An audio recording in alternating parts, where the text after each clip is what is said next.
Pokémon, medicine and martial arts. Hey, fanfic family. So glad to see you here again to continue this incredible adventure.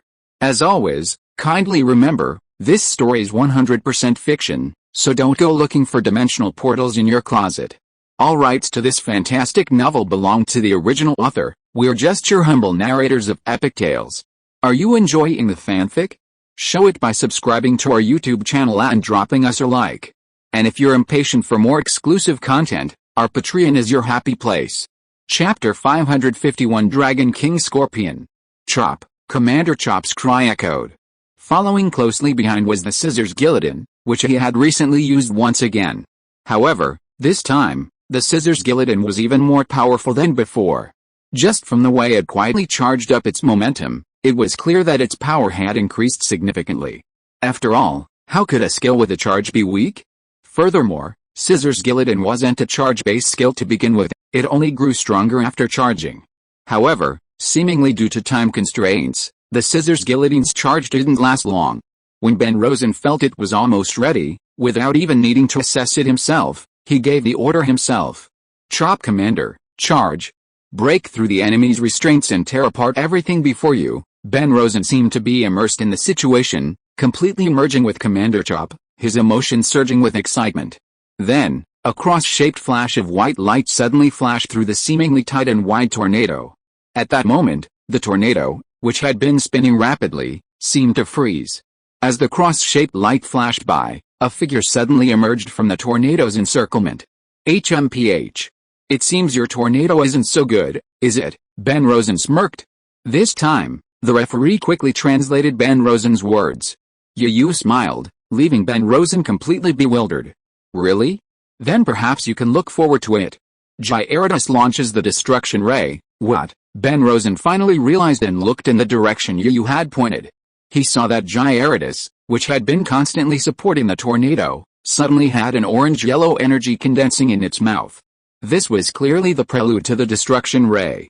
Ben Rosen instinctively wanted to give Commander Slash an order. But it was too late. Before he could even utter a word, Gyarados' destruction ray had already reached Slash Commander. Facing the destruction ray's attack, Slash Commander once again unleashed his Scissors Gillidan, attempting to completely disintegrate it with the same power he had used on the water cannon. While it might seem like a good idea, it simply didn't work in reality. When the Scissors Gillidan and the destruction ray collided, Slash Commander initially held his ground with immense force, clashing with the energy column created by the destruction ray. However, it didn't last long before Slash Commander's arms began to tremble slightly, and his once furious forward charge faltered. In a mere moment, with the sound of the destruction ray impacting, Slash Commander's entire body was thrown backwards. The entire battlefield floor resounded with a muffled thud, and then spiderweb-like cracks began to spread outward. The rising dust completely obscured Slash Commander's form, making it impossible to see what was happening inside. Slash Commander, are you alright? If you're still alive, make a sound, Ben Lawson shouted anxiously. But all he heard was silence. The smoke and dust from the battle arena slowly drifted away with a breeze, like a veil covering a mysterious neighborhood. Slash Commander is incapacitated, perhaps it was the angle, or perhaps it was due to his special training, but the referee pronounced Slash Commander's death before either trainer could react. Ugh, Ben Lawson was at a loss for words. His own Slash Commander had been incapacitated. And most importantly, his Slash Commander was a level higher than the opponent's Gyarados. Ben Lawson, lost in thought, silently retracted Slash Commander. His earlier arrogance and pride were gone. Ben Rosen remained silent, but his mind was full of activity. In one hand, he clutched the newly retrieved Slash Commander's Pokeball, while the other fumbled with a belt around his waist, his slender fingers caressing each Pokeball. Finally, they stopped on a particularly unusual-looking Pokeball, rubbing it with caress. His fingers delicately stroked it, as if handling some precious treasure. Even so, the hesitant look on Ben Rosen's face suggested he was making a difficult decision. But finally, as if resigned, he sighed helplessly and silently withdrew his hand.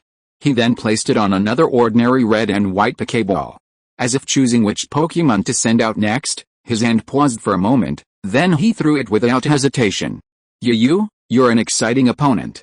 While I'd love to defeat you completely with my full strength, I don't think you're qualified yet. Ben Rosen's expression was so serious that anyone who didn't know him would think he was stating a fact. But to Ben Rosen, this was the truth. At this moment, even though Yu had secured the first victory, defeating his commander, it wasn't enough to defeat him even when he unleashed his most powerful trump card. What do you mean? Are you looking down on me? Yu frowned after hearing the referee's translation, feeling slightly annoyed. Damn these foreigners. Are they all so arrogant and contemptuous? If so, it's time to show my true skills. I can't let these foreigners look down on the great Chinese nation. Just as Yu was wrestling with this internal struggle, Ben Rosen threw a brand new Pokemon into his Pokeball. Dragonus, a scorpion Pokemon. Its claws have the destructive power to shred cars into pieces, and it can also release toxins. The Pokemon Pokédex in Yu's hands suddenly began to play. It's actually Dragonus. This is a bit of a problem. Feeling the invincible aura of Dragonus emanating from its appearance, Yu couldn't help but smack his lips. Chapter 552, Xiu Tucker's Magical Baby. Just as Ben Rosen's battle was about to draw to a close, with Commander incapacitated, Takukura and Hugh Tucker, two of the S organization's captains, also took action. Takukura, should we begin the operation? We can't delay any longer. Any further delays could lead to unexpected events, Hugh Tucker asked, looking at Takukura fighting alongside him. It wasn't that Hugh Tucker lacked a strong opinion, it was simply that only when they were on the same page would a subsequent operation proceed more smoothly. Takukura didn't respond to Hugh Tucker's question. His eagle-like eyes fixed on the battles on the battlefield, each one abruptly shifting into a low, cheering moment. Seeing no response, Hugh Tucker curled his lips and returned to watching the battle. However, after a moment, Hugh Tucker seemed to be losing patience, his expression becoming increasingly impatient. Glancing at Taku, who was still watching with great interest, Hugh Tucker curled his lips in disdain. After looking around and finding nothing to see, he immediately pulled out all his Pokeballs and tossed them out. As each Pokeball opened, Pokemon emerged one by one. The first to emerge was a blazing platypus, its scorching heat seemingly capable of melting everything in the world into ash. Following closely behind, the 5 Pokemon that followed were Infernape, Rhydon, Steelix, Ninetales, and Ursa. It was clear that Hugh Tucker was a power type, a fact perfectly suited to his appearance. And importantly, the aura of each Pokemon was incredibly powerful. If Yu were here, he would have noticed that the aura of each Pokemon here was very similar to that of the Pokemon held by Kona and the other top Pokemon. This was undoubtedly Hugh Tucker's core team, each Pokemon at least at the champion level. If any ordinary person were to witness this scene, even a single one, let alone 6 champion-level Pokemon, would likely be paralyzed with fear. However, as the trainer of these 6 champion-level Pokemon, Hugh Tucker acted as if he didn't feel any of the imposing presence. His expression was calm and composed, a calmness that would have made even the most unworldly of people smugly smack their lips. Since Takukura hadn't responded for a long time, and Hugh Tucker had lost interest in the battles on the battlefield, he simply unleashed all his Pokemon and began making final adjustments. Duck-billed Flame Dragon, how are you feeling now? If any of you feel unwell, please speak up immediately. The upcoming battle is extremely dangerous, and I don't want any of you to be careless. Hugh Tucker, his usual playful demeanor gone, became a serious expression in front of his Pokemon. The Pokemon, led by Tyranitar, were already accustomed to Hugh Tucker's serious demeanor. Upon hearing their trainer's stern question, the 6 Pokemon, from Tyranitar to Ursa, exchanged glances, as if questioning, yet also engaging in silent communication. Hugh Tucker remained unhurried, simply observing his 6 proud Pokemon. Despite being a high-ranking member of an evil organization, Hugh Tucker couldn't help but feel a surge of pride whenever he saw his 6 Pokemon. It wasn't long before their efforts yielded immediate results. Tyranitar was clearly the leader of the group, and it took the lead, stepping forward and responding to Hugh Tucker. Duck Bill, perhaps because of the leader's lead, the other 5 Pokemon, following Tyranitar, also responded. Seeing this, Hugh Tucker smiled with satisfaction. Wow, not bad. You've raised those Pokemon really well. I really can't tell. At that moment, seemingly out of nowhere, Takura, who had been watching the battles in the exchange arena, had already averted his gaze fixed intently on the platypus and the other Pokemon. If it weren't for the urgent mission, I'd really like to have a Pokemon battle with you right now. Takura's previously aloof persona vanished, transforming into a chatterbox like Hugh Tucker, chattering non-stop. Hugh Tucker, still unaware of Takura's sudden change of demeanor, was hilariously stunned. Ha Takura, I didn't expect you to have such a side. A cold block of ice instantly transforms into a blazing flame. Hugh Tucker regained his familiar demeanor, placing his hand on Takura's shoulder, appearing incredibly intimate. Take your hand away. While your Pokemon has changed my opinion of you a bit, you're still the same in my eyes. Takuma glanced sideways at the hand on his shoulder, his tone once again returning to its icy tone. Okay, that's fine. Hugh Tucker withdrew his hand in frustration. He also noticed that Takuma had rarely focused on the Pokemon anymore, so why did he ask the question he had originally intended? Hey, don't get so caught up in watching the Pokemon battles. We still have a mission coming up, and then there's the quarterfinals. How long do we have to wait? Don't worry about that. I still remember the mission. Takuma waved his hand calmly, retracting his gaze from Hugh Tucker's Pokemon and returning his gaze to the fierce battle in the exchange hall. He looked particularly at the tense battle between Yu and Ben Rosen. Don't worry, everything is according to my plan. Now is not the time to act, let's wait a little longer. Besides, we still have to wait for the other side to make a move, so give them some time to prepare. If you are listening to this novel on a channel other than Fanfic World, it means it was downloaded and re-uploaded without effort. We warmly invite you to visit our channel, Fanfic World. There you will find the original version of this story and many other novels of various genres. We look forward to seeing you dive into a world of incredible novels. Chapter 553, Three Things at Once. But even though we have to wait, it won't take that long. If we keep waiting like this, the quarterfinals will probably be over by the time we get there. Oh, it's over, then, what good is that? Don't underestimate those young trainers out there. They'll probably be a significant obstacle. We need to deplete their manpower as much as possible now, otherwise the mission will be very difficult. Takuma's tone was remarkably calm. However, Hugh Tucker, who knew the entire plan, shuddered at the sight. Besides, it's not like I don't have a backup plan. So, put your mind at ease and come with me to this so-called exchange meeting. I have to say, the exchange meeting is worthy of being a target for our organization. The trainers and Pokemon from various countries are quite powerful. What backup plan? Hugh Tucker exclaimed in surprise. After looking around to make sure no one was around, he leaned over to Takuma's ear and whispered. You'll know when the time comes. No need to ask now. Just wait for the right moment. Well, this battle is pretty good. Watch it. Just think of it as passing the time. Seeing that Takuma was unwilling to talk further, Hugh Tucker gave up. While helping his Pokemon recover, he also watched the battles at the exchange venue. Although he found the battles boring, as Takuma had said, they could be used as a way to pass the time. And so, a massive conspiracy began to spread throughout the exchange venue. If you looked closely, you would see that in a short period of time, the number of trainers from various countries participating and the number of spectators who came to watch had decreased to varying degrees. Perhaps the crowd who had been sitting next to you watching the battle with you had not seen each other since he returned from the restroom. Or perhaps the trainers who had once fought alongside you had not seen him again from the time you entered the stage until you left. However, neither the spectators nor the participating trainers were aware of all this. Even with the three kings of Kanto in the stands, they were completely oblivious.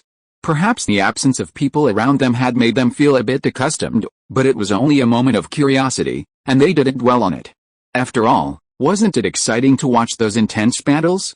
Although they saw it as ordinary now, some battles between trainers still had some merit.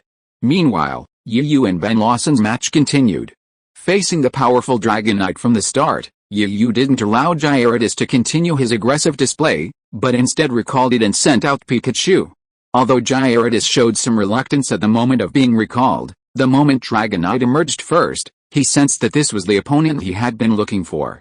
Somewhere within him, a feeling told him that only in this battle with Dragonite could he give his all and have a satisfying performance. Despite its reluctance, Gyarados remained self-aware. He knew that in his current state, he was no match for the opponent's Scorpion. Even at his peak, he wasn't certain of winning. The reason for this was that Scorpion was clearly a king-level Pokemon. Switching on Pikachu, not letting Gyarados continue?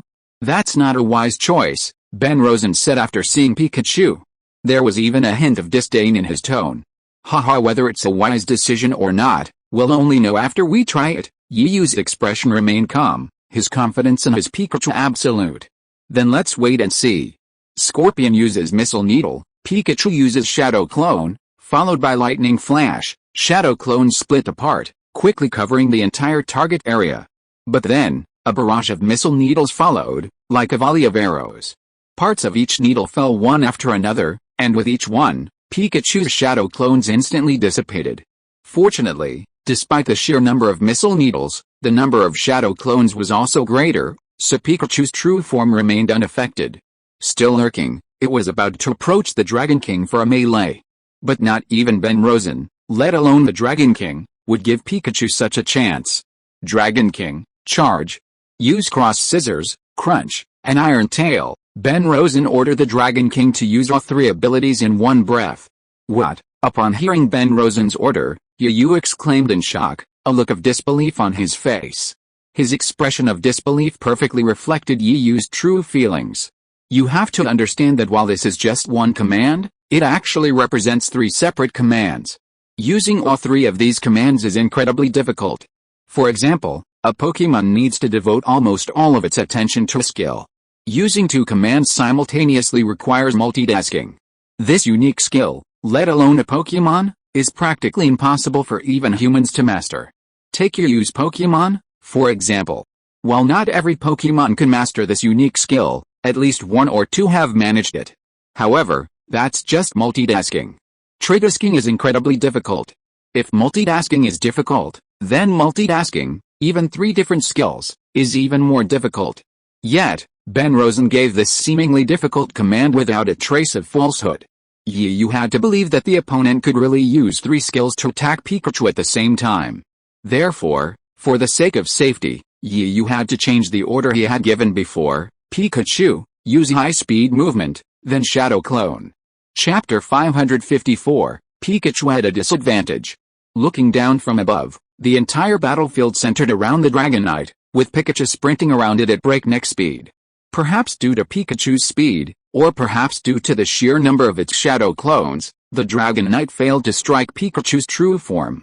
Instead, with each movement of the Dragonite, a large number of Pikachu's Shadow Clones vanished.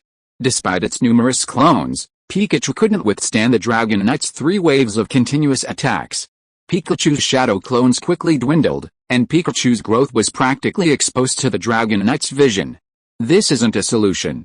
We're too passive. Yiyu gritted his teeth as he watched the Pikachus gradually fall into a defensive position. Previous experience had proven that the Dragonite could indeed manage three things simultaneously. This, for a moment, made Pikachu hesitant to act rashly.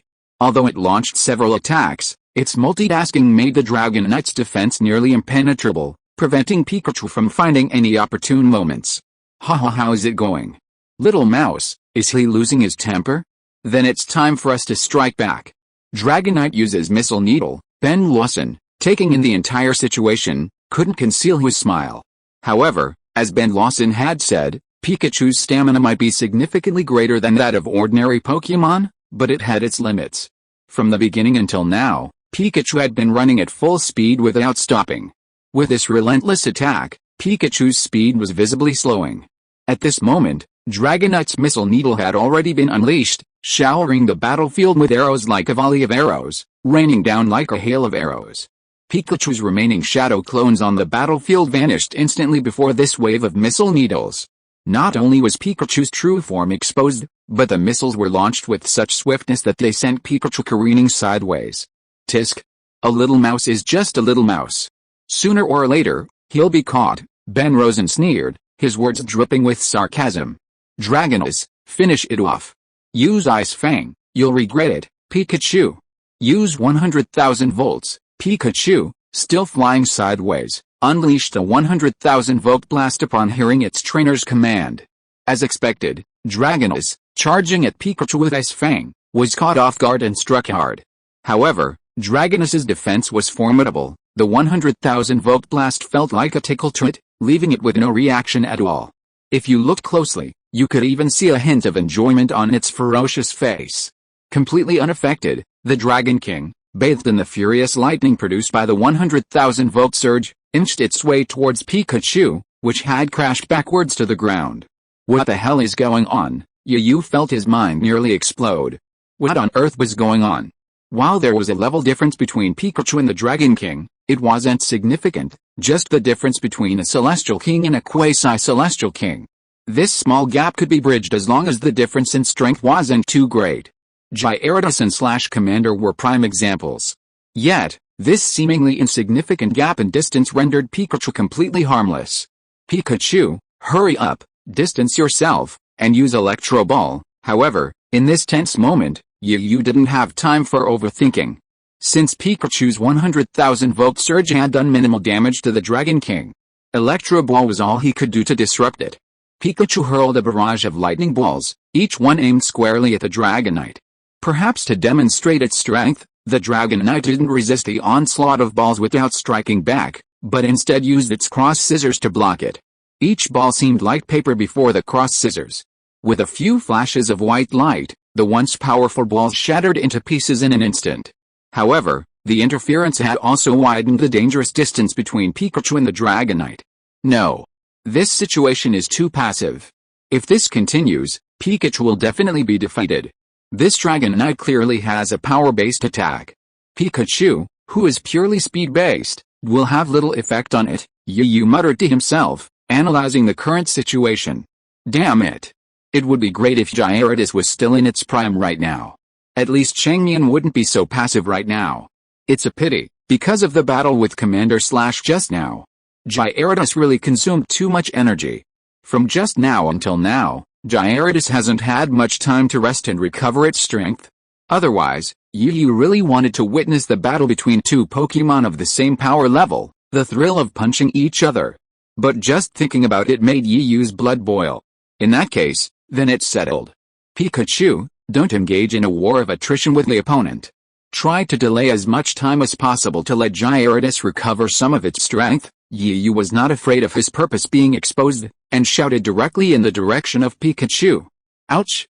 Planning to use a delaying tactic and send Gyarados to replace you?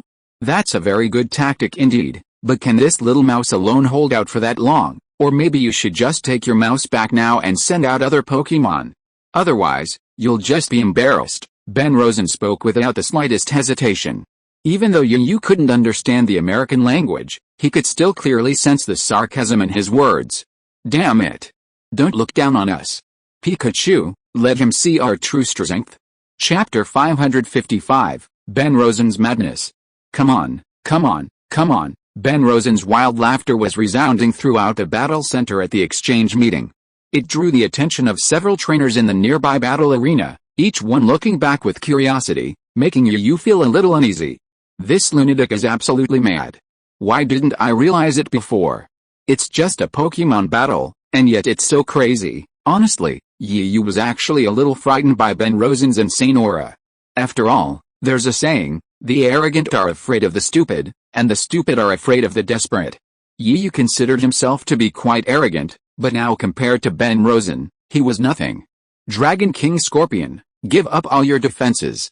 You must capture that little mouse across from you and give it a good beating, and I heard roasted mice taste pretty good. In that case, Dragon King Scorpion, use your Fire Fang and savor the flavor of that mouse across from you. Both Yu and Pikachu were a bit furious at this moment. He kept biting the little mouse left and right, completely disregarding Pikachu. Disregarding Pikachu meant that he didn't even take Yu, Pikachu's trainer, seriously. Seeing the temper tantrums of both the man and his pet was unbearable, and their eyes blazed with rage. What had they done?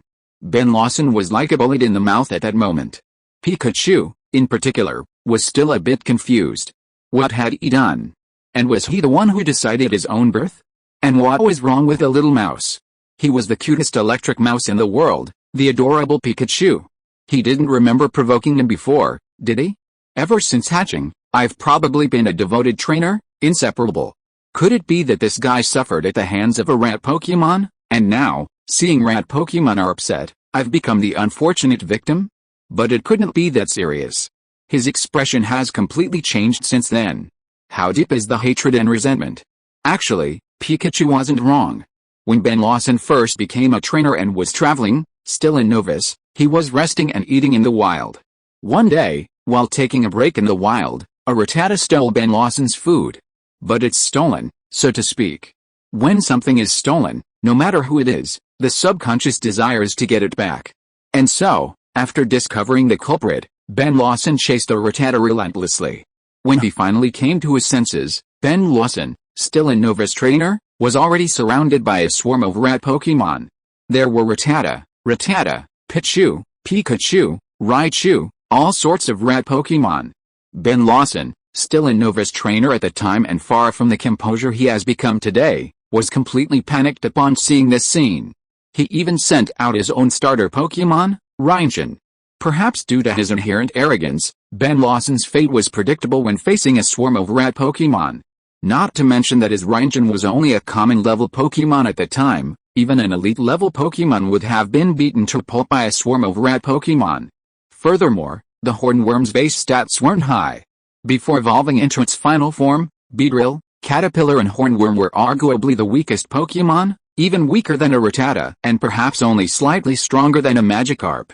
Furthermore, perhaps because Ben Lawson had previously been completely enraged by their arrogance, a group of mouse Pokémon, led by a Pikachu, brutally beat up the Hornworm. Even Ben Lawson, the trainer, didn't let them off. By the time they finally emerged from the mouse Pokémon gathering area, Ben Lawson was in a state of disarray. Not only had his travel luggage been completely stolen, but he also had numerous bruises on his body. The only slight sign of humanity was that the mouse Pokémon didn't go so far as to strip him of his only clothing. Even so, they still inflicted significant damage on Ben Lawson. To the point where, almost every time Ben Lawson encountered a mouse Pokémon, regardless of whether it was real, fake, or real, he would rush forward with reckless abandon, seeking revenge, simply to vent his anger. Therefore, it was all just a matter of saying Yu and Pikachu were lucky. However, neither Yu nor Pikachu knew Ben Lawson's past experiences or his inner thoughts. Even if they knew, they would surely scoff at him. After all, Ben Lawson's behavior was rather childish, even to the point of being weak in front of powerful trainers. Pikachu, show him your strength and let him know the bitter taste of underestimating a mouse Pokémon. In Yu's eyes, Pikachu was no longer just a Pokémon, a pet. He had become more like a companion who fought alongside him, almost a family member. Therefore, Yu would not tolerate anyone looking down on or insulting Pikachu. Pikachu, use Speed Move, then Iron Tail and Lightning Flash. Although Yu felt extremely indignant for Pikachu, he remained grounded and managed to issue his orders. It's useless, it's useless. How many times have I told you? Dragon King uses Cross Scissors, then Iron Tail. Ben Rosen laughed a bit maniacally, completely oblivious to the gazes and opinions of others. Pikachu moved at high speed, deftly dodging Dragon King's Cross Scissors while simultaneously closing in on the Dragon King, attempting to use melee attacks to damage and harass it. Of course, most of this was done through sensible means to stall for time. Chapter 556 Gyarados' response. Dragon King, the furious voice of the Dragon King continued to echo. The little mouse before him was no longer a mouse, it was a mere loach. So slippery it was impossible to catch. Every time he threatened to provoke it, it would nimbly and lovingly dodge his attacks. Then, taking advantage of a moment of inattention or distraction, it would deliver a swipe of Iron Tail or a lightning strike. It didn't hurt much, but how could he maintain his dignity as a Dragon King? If the other Pokémon in his master's clutches knew about this, they would surely laugh at him. Dragon King, bang! With a roar, the Dragon King's thick, long tail swung out, its blades piercing the air seemingly ripping apart. But in the end, his strikes missed. Pikachu was simply too fast. If it weren't for the fact that he could still see its silhouette, one would almost mistake it for a ghost-type Pokémon. Damn it! Can't you just stand up to the enemy? How can you be a man if you're dodging and evading? Haha, don't you understand? This is called tactics. Besides, I'm not a man, I'm a boy. Yu curled his lips in disdain, looking at Ben Rosen, who was now furious. This was because Ben Rosen was extremely irritable and out of control when facing a mouse Pokémon. Otherwise, based on his previous fighting personality and skills, his Pikachu would have been hit by the Dragon Scorpion long ago. Fuck you. Ben Rosen was so angry that he instinctively cursed. Calm down. We can't keep going like this, or else that mouse over there will start to act arrogantly again. Ben Rosen finally realized that his situation was wrong and quickly suppressed his turmoil. Dragon King Scorpion, use Missile Needle again, no use.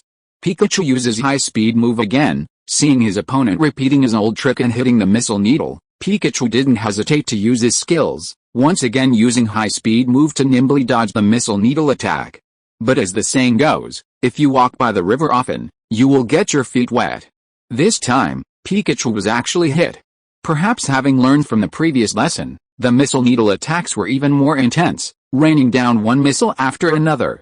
Even if Pikachu could move at full speed after using high-speed move, his escape routes and directions were blocked. As a last resort, he could only use 100,000 volts to counterattack. Under Pikachu's precise control, the violent 100,000 volts swept across the Missile Needles, falling towards him one by one. Instantly, under the violent force of lightning, the Missile Needles, with their tips gleaming, were annihilated into thin air. Although Pikachu's 100,000 volt attack blocked the Missile Needle, it also gave Scorpion an opportunity to counterattack.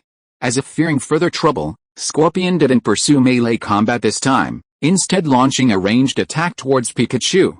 Immediately after using 100,000 volt attack, Pikachu, having just landed, felt the floor shake beneath his feet, becoming unsteady and staggering, as if drunk. This is Earthquake, Pikachu, use your tail to bounce up. Pika. Upon hearing Yu's command, Pikachu didn't hesitate, using its unstable body to fall backwards, its tail supporting the ground and bouncing up like a spring. I've been waiting for this moment, Scorpion, use your throw. Pikachu, having just used its tail's power to bounce up, felt a pain in his body before reaching the ground, and then fell heavily back to the battlefield. Damn, I was tricked. Yu's face fell. Pikachu was completely at a disadvantage. Perhaps because of the pain, Pikachu struggled to support itself after being thrown back onto the battlefield. It struggled to get back up, but it was unable to do so. Watching the situation unfold, seemingly doomed, Yu clenched his fists. After all, while Pokemon and trainers battle together, to put it bluntly, it was only the Pokemon fighting, and the so-called trainers were merely another kind of spectator. Faced with this situation, the trainers seemed completely powerless. They were even less powerful than the spectators. After all, the spectators could at least offer some sarcastic remarks, but even a trainer's passionate words couldn't change the facts. Just as Yu was worrying about Pikachu's precarious situation, he suddenly felt the Pokeball on his waist tremble violently. Though the shaking was very slight, Yu could still clearly feel it. Following the sensation from his waist, he found the shaking Pokeball. While every Pokeball was identical, the benefits of a Pokeball belt became apparent. Yu remembered the order in which the Pokeballs were placed. Even without seeing, he could tell by feel that it was Gyarados' Pokeball. What's wrong with Gyarados? Why is it shaking so violently? Yu pulled Gyarados' Pokeball from his waist and felt the shaking from his arm, feeling a bit puzzled. But then, looking at the situation on the battlefield, Yu instantly understood. Gyarados was hoping to dislodge Pikachu and was eager to fight Scorpion. That Gyarados guy is really being too reckless. How long has it been? How much stamina can he recover? If we change Pokemon at this time, wouldn't it just cause trouble? Yu frowned slightly, considering the pros and cons of sending Gyarados into battle. But that also means we should replace Pikachu. If this continues, Pikachu will definitely lose its fighting ability. However, Gyarados' stamina is a major flaw. Pikachu finally got up again at this time, but it seemed to be struggling. Chapter 557 Replacement. Pikachu. Yu watched worriedly as the petite figure climbed back up onto the battlefield, his mind swirling with conflict. During that moment of hesitation, Gyarados' Pokeball vibrated at an increasing frequency. If Yu hadn't held on to it tightly, it would have simply broken free, recklessly breaking the rules and engaging in a head-to-head battle with the opponent's Dragonite. As if sensing Gyarados' intense desire for battle within the Pokeball, Yu remained silent for a moment, mindful of Gyarados' brief rest period. But the balance in his mind had already tilted towards sending Gyarados out to replace Pikachu. After weighing the various consequences, Yu finally made up his mind to replace Pikachu with Gyarados. Meanwhile, Ben Rosen, naturally, had no idea what Yu was thinking. Looking at Yu, who stood silent across from him, Ben Rosen saw this as a golden opportunity, and he had no intention of letting it slip away. Dragonos, use Iron Tail. Pikachu, Come back. Yu finally snapped out of his turmoil, seeing the massive dragoness charging at Pikachu. Yu quickly called out, switching Pikachu back. Pikachu didn't hesitate at all. Upon hearing its trainer's call, it quickly retreated from the battle arena on its 4 short legs. Pikachu, how are you? Are you okay? Yu crouched down, concerned, as Pikachu returned safely to his side.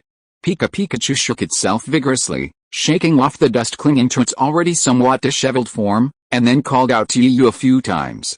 Hey, why are you so unique? Look at all the other Pokemon, they all stay in their Pokeballs, but you're the only one who's special. Yu breathed a sigh of relief, but then, in a peevish tone, he placed his palm on Pikachu's head and began rubbing it. Yu was actually a little annoyed that Pikachu wouldn't stay in its Pokeball and always preferred to be outside. After all, in his opinion, Pokemon should stay in their Pokeballs.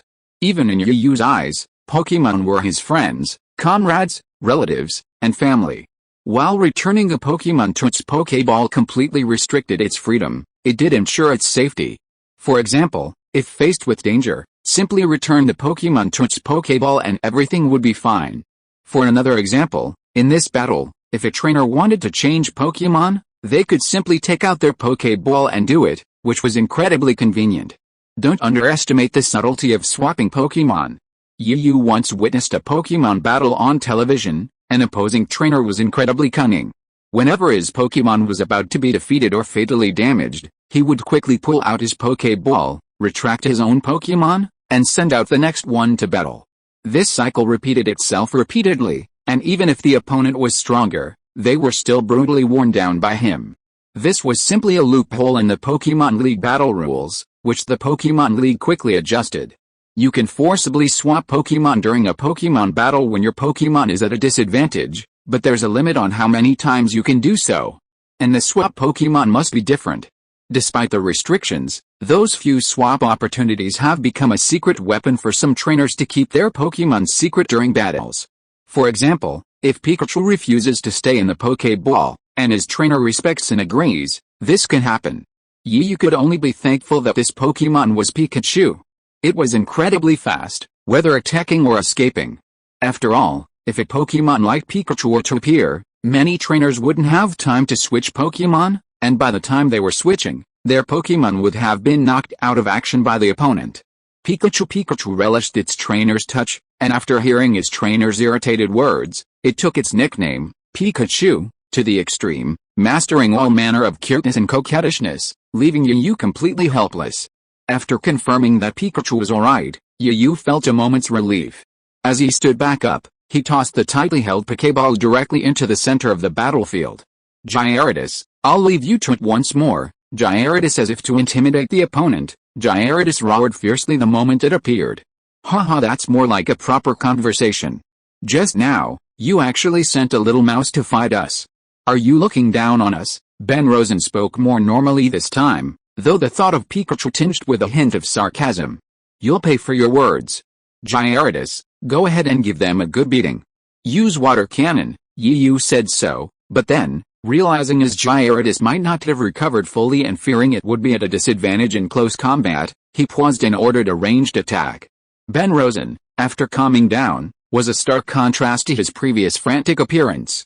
His meticulous observation was truly insightful.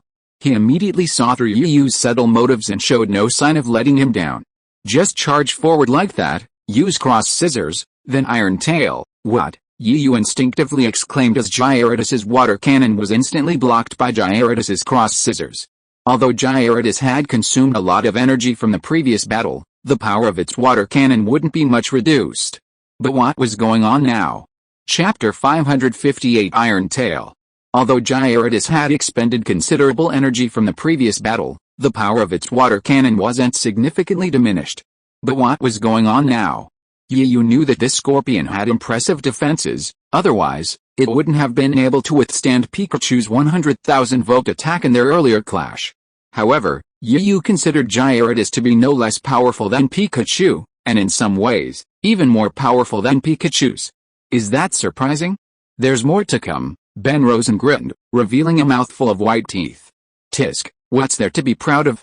If your Scorpion's strength was only this, then my Gyarados would have ended the battle, Yu snorted disdainfully. To him, everyone boasted. He didn't even think twice before bragging. Gyarados, show them our Iron Tail. Since their plan to use ranged attacks to attrition had been exposed, they had no choice but to go for it. Bang, bang, bang, the clash of metal echoed. Two massive, metallic tails clashed and collided, each resounding with a small wave of sound, stirring up swirls of dust. Gyarados, Dragon King, both Pokémon roared in unyielding fury, their eyes blazing with fighting spirit. Not bad, Gyarados, you managed to hold your own against my Dragonite to this level. You're not bad either, you weren't knocked to the ground by my Gyarados. As if locked in a fight, both Pokémon simultaneously forgot all other skills, relying solely on Iron Tail in a primal battle. You slap me, I slap you. For a moment, both command areas fell into a rare silence. An eerie atmosphere enveloped the entire battlefield, the only sounds remaining were the relentless clashing of metal and the occasional panting of the two Pokémon. And, of course, the occasional roar of discontent. Yu, despite his usual serious approach to every battle, couldn't help but yawn at this one. Ben Rosen, on the other hand, was watching with rapt interest. If conditions hadn't prevented him, he'd probably be cracking sunflower seeds, sitting on a small bench, and shouting 666, that's how the Dragon King Scorpion beautifully unleashed its Iron Tail. No, a lower angle would have made it more powerful. Oh, what a shame. You should have used all your strength in that attack. Ben Rosen's voice continued to echo with his comments and guidance. While Ben Rosen constantly instructed the Dragonite, Gyarados relied solely on its own fighting instincts, swinging its Iron Tail again and again, blocking each attack. I'm impressed. Just two Iron Tails clashing, and yet they're enjoying watching it so much, Yu muttered inwardly, his eyes rolling as a plan came to mind. Gyarados, it's time to use Iron Head. What? You're cheating. Ben Rosen's voice rang out in humiliation. The Dragonite was sent flying backwards, completely lacking the ease it had shown when dealing with the 100,000-volt attack and the water cannon. No, Yu uttered a rare English sentence, even waving his index finger in front of him to show off his impressive style. How can you call this cheating? This is clearly the art of deception, isn't it? And weren't you trying to get Gyarados to use other moves? Damn, Ben Rosen similarly lashed out in Chinese, you're clearly cheating. You're so cunning at such a young age. You're truly wicked. Gyarados uses Thunder Fang, Gyarados uses Flamethrower. After a brief exchange of words, the trainers and Pokémon on both sides quickly engaged in battle once again. Ahem. I knew it, you guys actually thought you could stop this young master? Look at you idiots. At that moment, from a bathroom somewhere in the west of the exchange venue, a burst of excited laughter suddenly erupted. The voice was filled with joy and complacency. Then, a figure opened the bathroom door and stumbled out. Luckily, being a martial artist, his unsteady steps prevented him from falling. Bi Guangming looked extremely disheveled at the moment. His hanfu, which he had put on especially neatly for the exchange meeting, was now full of wrinkles. Through the gap in the bathroom door, one could clearly see two figures in black lying unconscious on the ground. Beside them, 4 Pokémon were lying. It turned out that in the previous Pokémon battle with the elite members of the S organization, Bi Guangming had fallen into a stalemate with the opponent because of the small number of Pokémon. However, he soon found a way to deal with it. He cleverly used the drain in the bathroom and used the tactic of capturing the leader first. Chapter 559 The conspiracy is underway.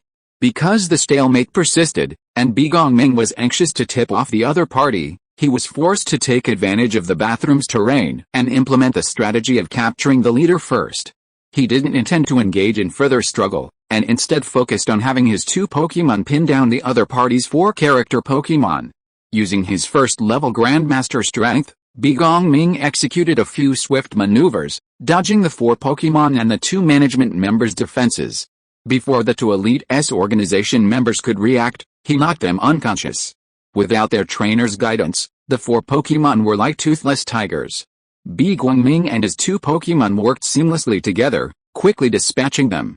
However, despite the victory, the delay and fighting had left Bi Guangming in such a state of disarray. After all, the battle had come so unexpectedly, leaving Bi Guangming with no time or opportunity to prepare. Dragging his extremely exhausted body, Begongming groped forward cautiously. This made him have to be cautious. After all, even the bathroom had been broken into, not to mention other places. And if even a place like the bathroom could be broken into, it meant that there should be a lot of people in the organization. Begongming was now a little confused about the situation in the venue, and was afraid that while he was fighting with the other party, the entire exchange venue would have been occupied by the people of the S organization. But it's true that Begongming's cautiousness was very effective, and he had actually quietly avoided several secret patrols and patrol points. During the period, when passing through an aisle corridor that few people would pass by, he unexpectedly discovered that a battle was also going on there. However, the trainer, who was surrounded by a group of elite members of the S organization, did not have the strength and luck of Begongming. Under the siege of the S organization's Pokémon, his Pokémon were already retreating step by step. Begongming even glanced around and saw several incapacitated Pokémon lying on the ground. These were clearly the Pokémon of the unfortunate trainer. The unfortunate trainer now had only one, Scythe, worthy of its bug-type strength, faced the onslaught of the S organization's Pokémon, wielding its scythe relentlessly like an unyielding warrior. Even though it was now covered in wounds, panting, and had already plunged its right arm into the ground, Scythe's unyielding eyes still betrayed its resolve. Upon witnessing this, Begongming chose not to act rashly, opting instead to quietly watch the situation unfold. It wasn't that he didn't want to help, on the contrary, he was very eager to do so. The Pokémon trainer's face was Asian, but from the distance, he couldn't discern his language. But no matter which country this Pokémon trainer is from, if he encountered this scene under normal circumstances, Begongming would definitely rush to help without saying a word. However, he was very self-aware at this moment. After all, he didn't have many main Pokémon on him, and after the battle just now, Giragra and Sandslash were also injured to varying degrees. To be honest, if it weren't for Begongming's ruthlessness to capture the king first, his two Pokémon would probably have been consumed to death by the opponent. Even if they were not consumed to death, they would probably be in a semi-wasted state. And now, in the absence of knowing the situation, he had to maintain his own manpower as much as possible. Even if he couldn't help the opponent, at least he couldn't become a burden to his side. Therefore, although Begongming wanted to help, he was unable to do so. He could only hide quietly aside and watch the scene of complete slaughter and crushing. Out of caution, to avoid detection or any unexpected incidents, Begongming, even if he returned to the various national camps late, would quietly hide in a corner, intending to wait until the situation was completely over before sneaking back. During this time, he wasn't idle. Unable to bear the sight of what was about to unfold, Begongming quietly sat cross-legged to recover from his injuries. This also gave Samsung King and Giragra time to recuperate. Meanwhile, as Begongming escaped danger and waited for his opportunity, Xiaoguang and Suicune were finally about to make their move. We just received word from various departments that members of our organization have successfully secured several entrances and exits to the entire exchange venue, and have successfully completed most of the first stage of the operation. Although there were some setbacks and some elite members have been lost, it won't significantly impact our remaining mission. Suicune carefully explained the situation his subordinates had just reported to Xiaoguang. Although Suicune somewhat disliked Xiaoguang's usually careless behavior, he was a man who kept his public and private lives separate. When faced with a mission, he would put aside all prejudices against others. Are you ready to begin? I'm really excited. I've been wanting to meet the Kanto region's king for a while now. Xiaoguang's face lit up with a bloodthirsty, excited smile. He twisted his neck, his finger joints cracking as they were squeezed. That's right. The king and champion of the Alliance region are both formidable opponents. They're also our best whetstones. Perhaps only Suicune would dare to compare a region's top fighters to his own whetstone. While it's exciting to face the king and champion of a region, remember that the mission comes first. And unless it's crucial, it's best not to participate. The current situation isn't favorable for our organization, so it's best not to make too many enemies. Let's focus on covering the retreat of the elite members who are trying to steal other Pokémon. Suicune pondered for a moment, then, after weighing the pros and cons, gave some instructions on what to do next. Don't worry, I know. This mission is related to the future development of the organization, so I will definitely do my best. The smile on Xiaoguang's face looked extremely bright. If you are listening to this novel on a channel other than Fanfic World, it means it was downloaded and re-uploaded without effort. We warmly invite you to visit our channel, Fanfic World. There you will find the original version of this story and many other novels of various genres. We look forward to seeing you dive into a world of incredible novels. Chapter 560 The King's Response. The S organization's long-planned conspiracy finally began to close in at this moment. Simultaneously, the entire exchange venue was engulfed in an eerie atmosphere as the conspiracy unfolded. A careful observer would have noticed that the number of people in the venue is actually decreasing. After all, at international events like exchange conferences, spectators rarely leave unless there's something important going on, and even then, they don't leave so quickly. Yet, at this moment, the number of people in the venue is visibly decreasing.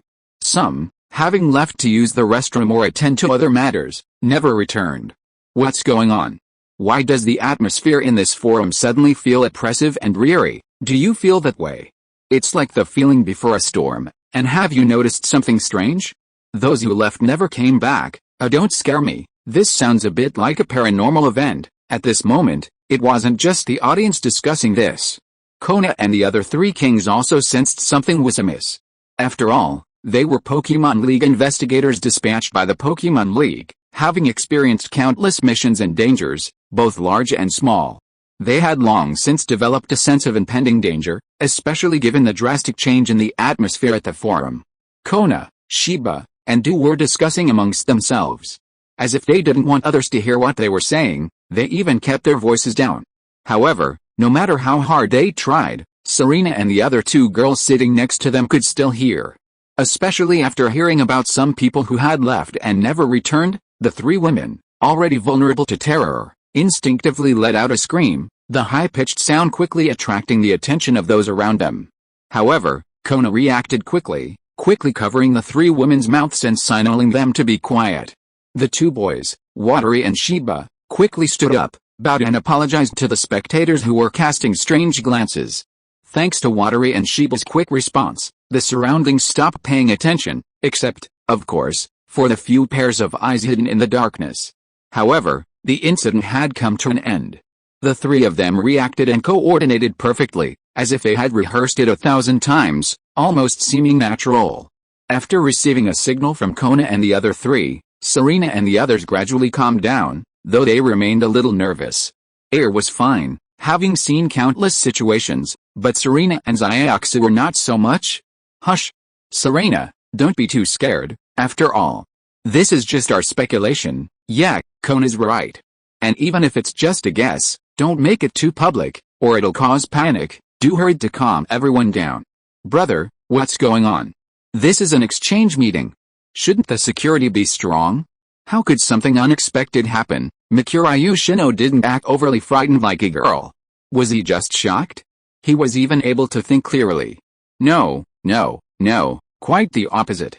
Although security is abundant for large-scale events like exchange meetings, it's precisely because of this that major incidents often occur. After all, not to mention the sheer size of this exchange city, during such large-scale celebrations, there's a mix of people from all walks of life. This makes it easier for some evil organizations to carry out their plans. Du told his brother everything he had learned. This was also meant for Serena and the other two girls. If that's the case, Yiyu is in great danger right now. Serena's face lit up with worry again, her beautiful eyes fixed intently on the figure in the center of the exchange venue's battlefield, who appeared remarkably calm and detached. Her large eyes blinked, a mist flickering in them. Yes, Yiyu and the others don't know what's happening at the exchange venue right now. After Serena's reminder, Xiaoxu and Air quickly caught on, each of them incredibly excited.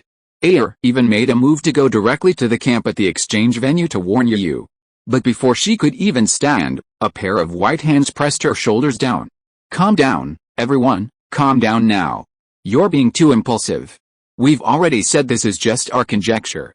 We need to investigate to confirm it. Kona's seemingly pale, boneless hands, seemingly weak, were actually filled with strength as he pinned Air down on the chair. Yes, Kona is right. Our top priority now is to develop a detailed plan, or we'll be in big trouble, and if you're going by what you said before, Air, I think once you leave, you'll be in trouble, not to mention trying to warn you. Otherwise, Why haven't those who left returned yet? Du, a longtime Pokemon hunter and a perennially active Pokemon expert, was the first to calm down when faced with something like this. He even began to analyze the key points of the situation. This exchange venue is built to the exact specifications of a league tournament. Therefore, getting from the audience seats to the contestant area requires walking through a corridor, not just taking the stairs. After Du's detailed analysis and some of the consequences, Ayer gradually began to understand this. Although she was still a little anxious and worried, she forced herself to calm down. Although we don't know what exactly happened, we are now in a completely passive situation. It's time to think of some counterattack plans. It's been a long time since I asked for monthly tickets and collection recommendations. Brothers, please come and give some to give. Can I use some motivation? Chapter 561 Energy Shield. Du, you're the one with the most creative ideas here. Do you have any good ideas? A rare solemnity wore over Ziba's face. After all, this situation seemed incredibly unbalanced from every perspective. While his schemes and scheming were vulnerable in the face of sheer strength, that was predicated on absolute strength. This inevitably led to questions. As the three kings representing the highest power in the Kanto region, their strength was undeniable. One might be intimidating, but together, they were a formidable force. However, perhaps they hadn't checked the almanac before leaving today. Or perhaps Du and the others felt they should honor their vacation, so they hadn't brought all 6 of their main Pokemon with them, as they usually did on missions. Even the belligerent fighting king, Ziba, didn't bring all his main Pokemon with him. They only brought their 3 main Pokemon and 3 more they were training. Therefore, facing unknown difficulties and enemies, whether it was Du, Shiba, or Kona, they would all be somewhat constrained. Hey, Shiba, what's that? What do you mean I'm not always the most capable? It's just because I'm too smart. Du glared at the well-built and intelligent Shiba. Shiba chuckled innocently. The situation is unknown right now, so we need to clarify these points first. Is there a conspiracy behind this? And what about the audience who left? Was there some kind of accident? We need to investigate all of this. Du explained the current situation and what he needed to do next. Can I share my thoughts? Xiaoxu raised her hand timidly, her voice soft. Oh, Du and the others glanced at Xiaoxu in surprise, not expecting the usually quiet Xiaoxu to speak up at this moment. First of all, I completely agree with Kona-san and the others. Then, why haven't those people returned since leaving? Xiaoxu seemed remarkably calm at this moment. Ayer and Serena even saw in her the same calmness that you possessed in times of trouble. So, I've been thinking this might be a massive conspiracy, so massive it's already encompassing the entire forum. From this, we can infer that there must be a large number of people involved in this conspiracy. And since they have so many people, then those trainers who left must have been ambushed. Papa, Du's eyes lit up, and he clapped his hands lightly, clearly agreeing with Xiaoxu's theory. Not bad, a very good analysis. Just as Xiaoxu thought, since there are so many people involved in this conspiracy, then let's assume those who left haven't returned yet. I can't think of any other way except an ambush. Then the question is, where could they ambush those departing trainers and spectators so that we wouldn't be aware or on our guard? Du spoke, surveying the surroundings. It was exactly as Du had said. If something had truly happened, they hadn't been alerted during this period. After all, they were all top-tier warriors, representatives of the highest power in their respective regional alliances. So, then this exchange meeting isn't safe at all, fraught with danger everywhere. Serena's pretty face shone with a hint of fear. No, I think our identities have all been exposed. Since they were able to orchestrate such a meticulous plan, and it only just escaped our notice, then our audience seats are at least safe. After all, besides us, who knows if there are other experts hiding out there? Du is right. Besides our audience seats, which are temporarily safe, the other battle areas at the exchange meeting should also be safe for now. After all, there haven't been any incidents since the beginning, right? It was time for Shiba to make his presence felt, his face a look of complete confidence. However, the shut to his face barely lasted half a minute before he froze completely. This was because of the constant sound of a ringing in his ears. Following the sound, a hemispherical light curtain gradually appeared across the vast circular battlefield in the center of the exchange venue. Zizzy simultaneously, the gaps in the hemispherical light curtain began to connect, until there was no gap at all. Holy crap! What a grand gesture! If I'm not mistaken, this must be an energy shield. Shiba was completely stunned, leaping from his seat. Du and Kona's faces were also filled with solemnity after witnessing this scene. "What is an energy shield?" Serena asked inquiringly. An energy shield, as the name suggests, is a technological device that uses energy to create a barrier that envelopes a person, effectively isolating them from the outside world. A lower quality energy shield can be broken by an outsider, but a higher quality one is so powerful that even a champion-level Pokémon wouldn't be able to break it. Shiba's face was visibly embarrassed, for he had already determined from his own experience that this energy shield was truly high-end. There were even several energy devices and machines that formed an energy shield. What's going on? Why is that group of energy so strong? What is that? What are these surrounding energies? The energy shield that suddenly formed in the field quickly attracted the attention of the trainers in the battlefield. In tacit understanding, they all stopped the battles in their hands. Perhaps because the trainers had stopped, the Pokémon that were originally fighting each other in the field also stopped. A group of trainers, Pokémon and referees looked at the direction to cover them in the energy shield. However, there was an exception. Gyarados, don't give up, use Iron Tail. Gyarados, don't be a coward, use Iron Tail and bite. Gyarados, use Fire Fang. Chapter 562 Action. The relentless barrage of commands quickly drew the attention of the other trainers on the battlefield, who had been curious about the energy shield. While not everyone glanced sideways, at least half of their eyes were fixed on the battle, which hadn't ceased. It was as if they had entered a state of ecstasy. At that moment, whether it was Yu, Ben Lawson, or Gyarados and Scorpion, they were completely absorbed in the battle, oblivious to the outside world. Scorpion uses Missile Needle, Gyarados uses Water Cannon, Scorpion uses Thunder Fang, Gyarados uses Fire Fang. The two trainers refused to give in, and neither Pokémon was willing to yield. At this point in the fight, Ben Lawson seemed to notice something was amiss in the atmosphere. He finally emerged from his trance, but after a full circle, he saw the energy shield surrounding him and above him, a subtle curl of his lips. Is it finally starting? It's taking so long. Gyarados, use Iron Tail again. Taking advantage of Ben Rosen's distraction, Yu pressed forward, issuing decisive orders. Suddenly, without his trainer's command, Dragon Knight was stunned, unable to react. Gyarados' Iron Tail had already struck it hard, sending it flying. Hey! Yu, are you done yet? Didn't you see all the battles have stopped? You actually took advantage of me observing and attacked Dragonite. How shameless are you? Ben Rosen roared, his face flushed red with a ferocious expression. Foolish. This is called deception in war. How can you call it shameless? The youth of today are truly uneducated. Yu curled his lips in disdain, but this also gave him time to look up and observe the surroundings. When Yu saw that the rest areas for himself and the other players were engulfed in an energy shield, he was surprised. However, he quickly regained his composure. After so long traveling, he had seen all sorts of storms. While others might not know, Yu knew full well that these three heavyweights were in the audience at this exchange meeting.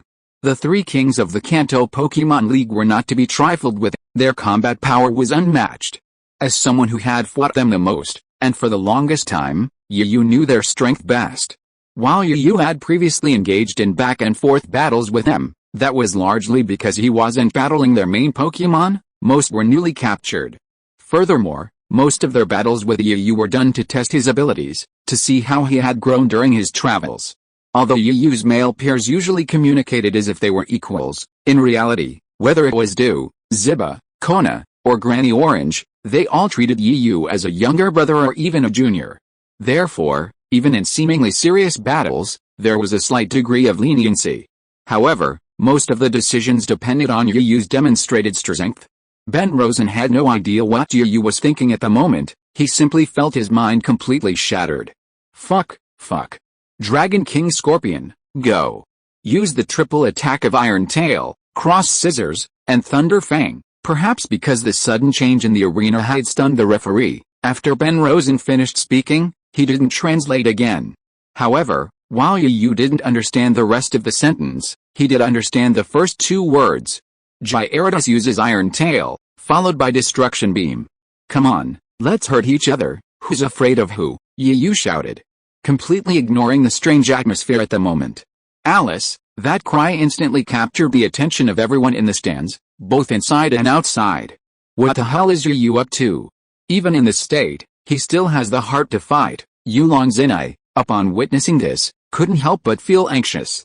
He wanted to stand up and walk to the side of the auditorium to share his current information with Yu, so that everyone could prepare in advance.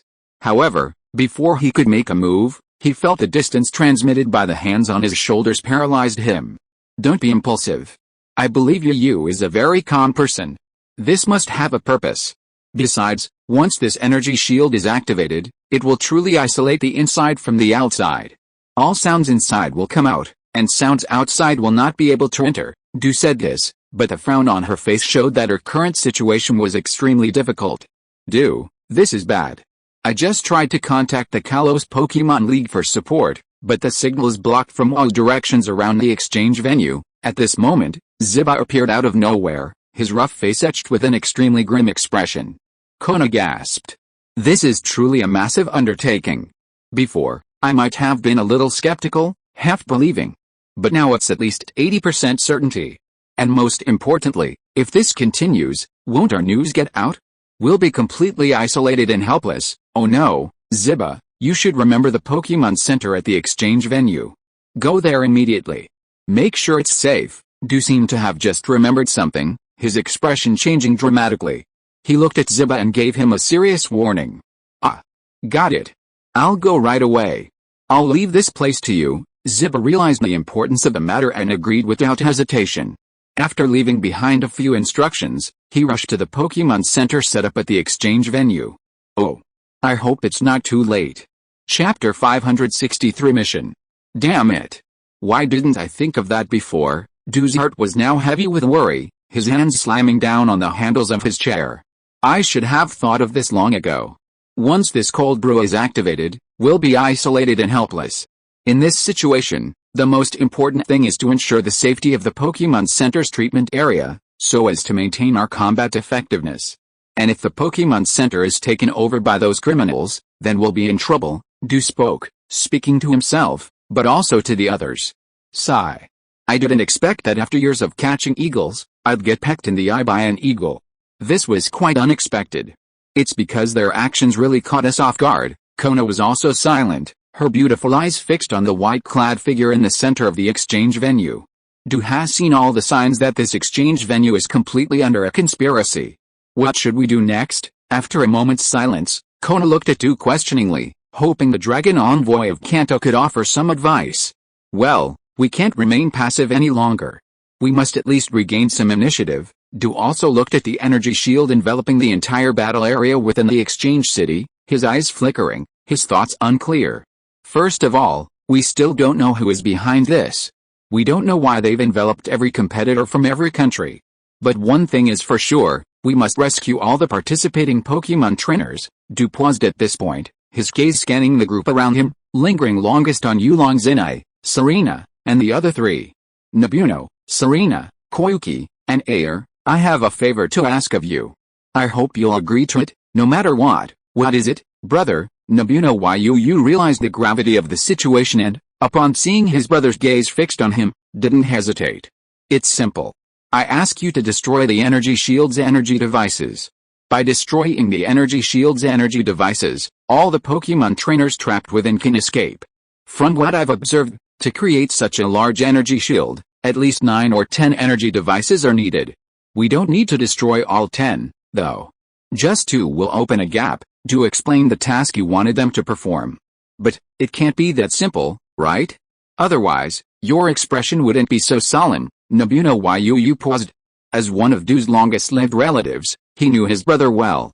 Yet, Du didn't hide anything, nodding his head in a straightforward manner. Although your mission is considered accomplished if you can destroy 2 of the devices, it's not a simple one.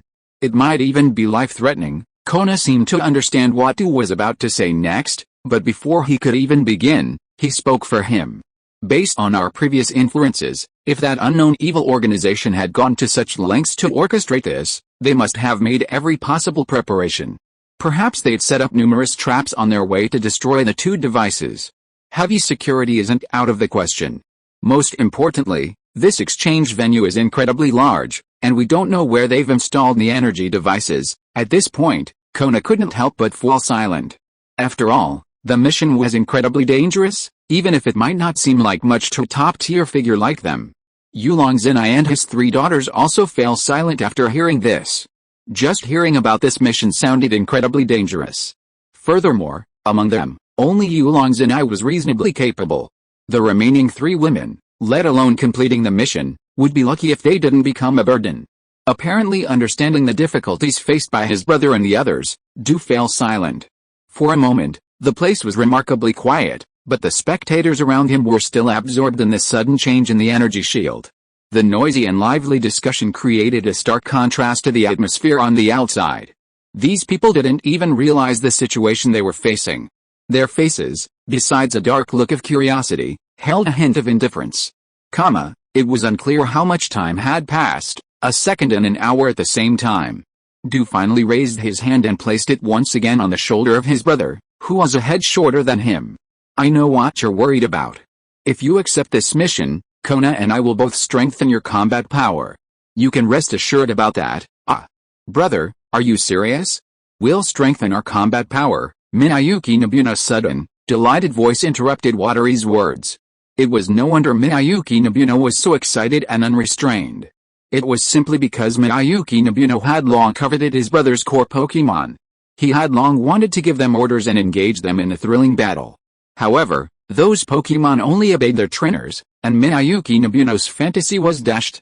But unexpectedly, from his brother's tone, it seemed as if he could command his Pokémon this time. While the Pokémon he commanded would eventually become champion-level Pokémon, they weren't even in the same class, and there were significant differences. Imagine, the Pokémon you'd be commanding wouldn't be just any champion-level Pokémon. That's a champion-level Pokémon in the hands of one of the most powerful representatives of a regional Pokémon League. Isn't that a huge sense of accomplishment and a huge relief? Chapter 564 Requesting Pokémon. Bang! A headbang mercilessly landed directly on Yulong Zinai's head, causing him to scream. At the same time, there were faint tears flickering around the corners of his eyes. Brother, why did you hit me? You bullied me. I'm going back to complain to my parents. Yulong Zinai covered his head and looked at Du with a wrong face. I know what you are thinking, kid. Don't think about those unrealistic things. For the time being, because of this vacation trip, I only brought 3 of my main Pokémon. The rest are just the ones I caught recently, and I plan to train them to become the second tier. Du smacked his lips angrily. Besides, even now we still don't know the true plot behind your exchange meeting. We must keep our respective core Pokémon to handle any emergencies. There's no Pokémon left for you. If I weren't so worried about you getting into trouble, I wouldn't have given you the newly acquired Pokémon. I want to keep them for the upcoming battles. After all, one more Pokémon means more security, a better chance of victory. Brother, are you really coming to the Kalos region for vacation? Yulong Zinai screamed in disbelief. This was completely different from what he had imagined. A goodbye Dragonite, goodbye Gyarados. Our chance to fight side by side has been missed again. What else did you expect? Watanabe rolled his eyes at his brother with a mixture of anger and amusement. Okay, my bad. I thought you were here on some secret mission. Yulong Zinai's words were as weak as a deflated ball. Alright, stop being so smug. While I can't give you my main Pokémon, I can let you command the Pokémon I recently captured. Du grinned, a hint of pain on his face. Recently captured Pokémon. What Pokémon? First, tell me the minimum requirements. If it's not at the king level, I won't accept it. Yulong Zinai's eyes lit up, and then, as if he had thought of something, he took the initiative to state his request. And you can't try to trick me with some Pokémon like Rattata. What I want is something like Dragonite. It can't be called a quasi-god, but at least it has to be considered rare. And there are also damn it. Stop. Why are you asking for so much? And Dragonite. Don't you know that these are my darlings? I don't have any Dragonite, but I do have 2 Sonic larvae and Gyarados. Gyarados. Could it be the shiny Gyarados you had? Hi brother, I knew you still loved me. In order to prevent your dear brother from getting hurt, you even gave me the Pokémon you compared to. Actually, you don't have to be so polite. Just a casual one will do. Looking at his own dragon Nabuaya who looked like he had gotten the upper hand, Du wanted to raise his fist and punch him again. I'm not mistaken. Oh, you're quite the dreamer, kid. Shiny Gyarados isn't as interesting as regular Gyarados, but it's all about you. And if you get hurt, it's fine. Just don't get all my Pokemon hurt. Otherwise, I'll beat you up when you come back." As Du finished speaking, a sinister smile grew on his face. Bro, don't you love me anymore? I'm your dear little brother." Yulong Zenai's face was filled with pity, his hands almost unconsciously grasping Du's arm, acting cute. The vein in Du's forehead twitched, and he frowned. Why hadn't he noticed this side of his brother before? Could it be that he'd been traveling for so long, had too much free time, and completely let himself go? This wouldn't do. His strength hadn't grown much, but instead he'd developed such a bad habit. If my parents found out, I'd be in for a feast of stir-fried pork and bamboo shoots. No, this won't do. No matter what, I'm still a top player. One of the most powerful fighters. If I just have another meal of stir-fried bamboo shoots and pork, where will my dignity be? It seems I'll have to find some time to properly train Yulong Zenai. Otherwise, if his strength is so poor, it will be a disgrace to our Yulong family. Yulong Zenai had no idea that her future miserable life had been completely planned. She was still completely immersed in the fear of the second half of her brother's words. What did he mean? If I hurt his Pokemon, he'd punish me. You know, injuries and bumps are inevitable in Pokemon basketball these days, let alone in the more intense Pokemon battles. After almost any battle, as long as the strength is equal, if I don't suffer any serious injuries, I'm considered fine. How could I not be injured? Yulong Zenai still looked at Watery with his pitiful eyes. Du, seemingly reaching his limit, couldn't bear it any longer and yanked his hand back. Then, with a vengeance, he violently struck Uriu Shino on the forehead. Uriu Shino clutched his forehead, tears welling in his eyes. Alright, now let's get down to business. While we can't give you our main Pokemon, we will give you our other Pokemon, Du sighed helplessly. It wasn't that he didn't want to give his brother his main Pokemon. It was simply that the enemy was in the dark, and they were in the clear. They had no idea what their situation was, so they had to leave behind a few powerful Pokemon to provide evidence. Kona chimed in at this point. The situation is incredibly complicated, but we can't help but free the trainers trapped in the energy shield. This exchange meeting is ultimately being held on an island nation. Although we belong to different regional Pokemon leagues, we ultimately all belong to the same island nation, the Grand Pokemon Federation. Even if we didn't know, even those of us with the highest regional power must step in and help. Sorry, this chapter is a bit confusing. Kinhua had already finished updating it, but for some reason, the content of this chapter was completely lost, so I had to rewrite it. Please forgive me for that. Chapter 565, Instructions. So, our mission now is to find the energy shields and destroy them, releasing all the participating trainers from various countries. However, this mission will be extremely dangerous, as we don't know who the enemy behind the scenes is or how powerful they are. At this point, even Kona, the Ice King, fell silent. Looking at the four young men and women across from her, she couldn't help but feel uneasy. After all, this mission was far too dangerous. They were facing an evil organization that was openly plotting a conspiracy at this international event. A single mistake could put the lives of not only the Pokemon, but also the trainers themselves in danger. After Watami Kona's silence, he naturally knew what she was thinking, but he couldn't help but speak, so he took over the conversation. So, Kona and I have discussed this. We will each give you a Pokemon. Besides assisting you in your missions, it will also serve as a defense. And if you find yourself in a situation where your path is impassable, your own safety will be your top priority. If that proves to be impossible, you can admit defeat or even surrender. We will then find a way to rescue you. Seeing the expressions of the four men opposite him, Kona quickly added, his expression serious and solemn, don't feel ashamed of admitting defeat or surrendering. After all, your lives are the most important. As Kona spoke, he removed 2 Pokeballs from his belt and handed them to Air and Xiaoxu. Du did the same, handing his 2 Pokeballs to Nobuno Marayu and Serena, respectively. Looking at his younger brother, Du was filled with words, but in the end, he simply patted Nobuno Marayu on the shoulder. He gave a relaxed smile. Although you may have lost your shiny Gyarados, I think the elite-level ultrasonic larvae inside are still more than enough for you. Du was not joking.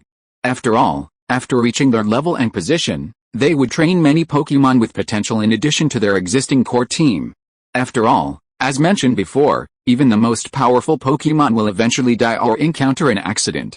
At this time, backup Pokémon from the second tier will be needed to fill in.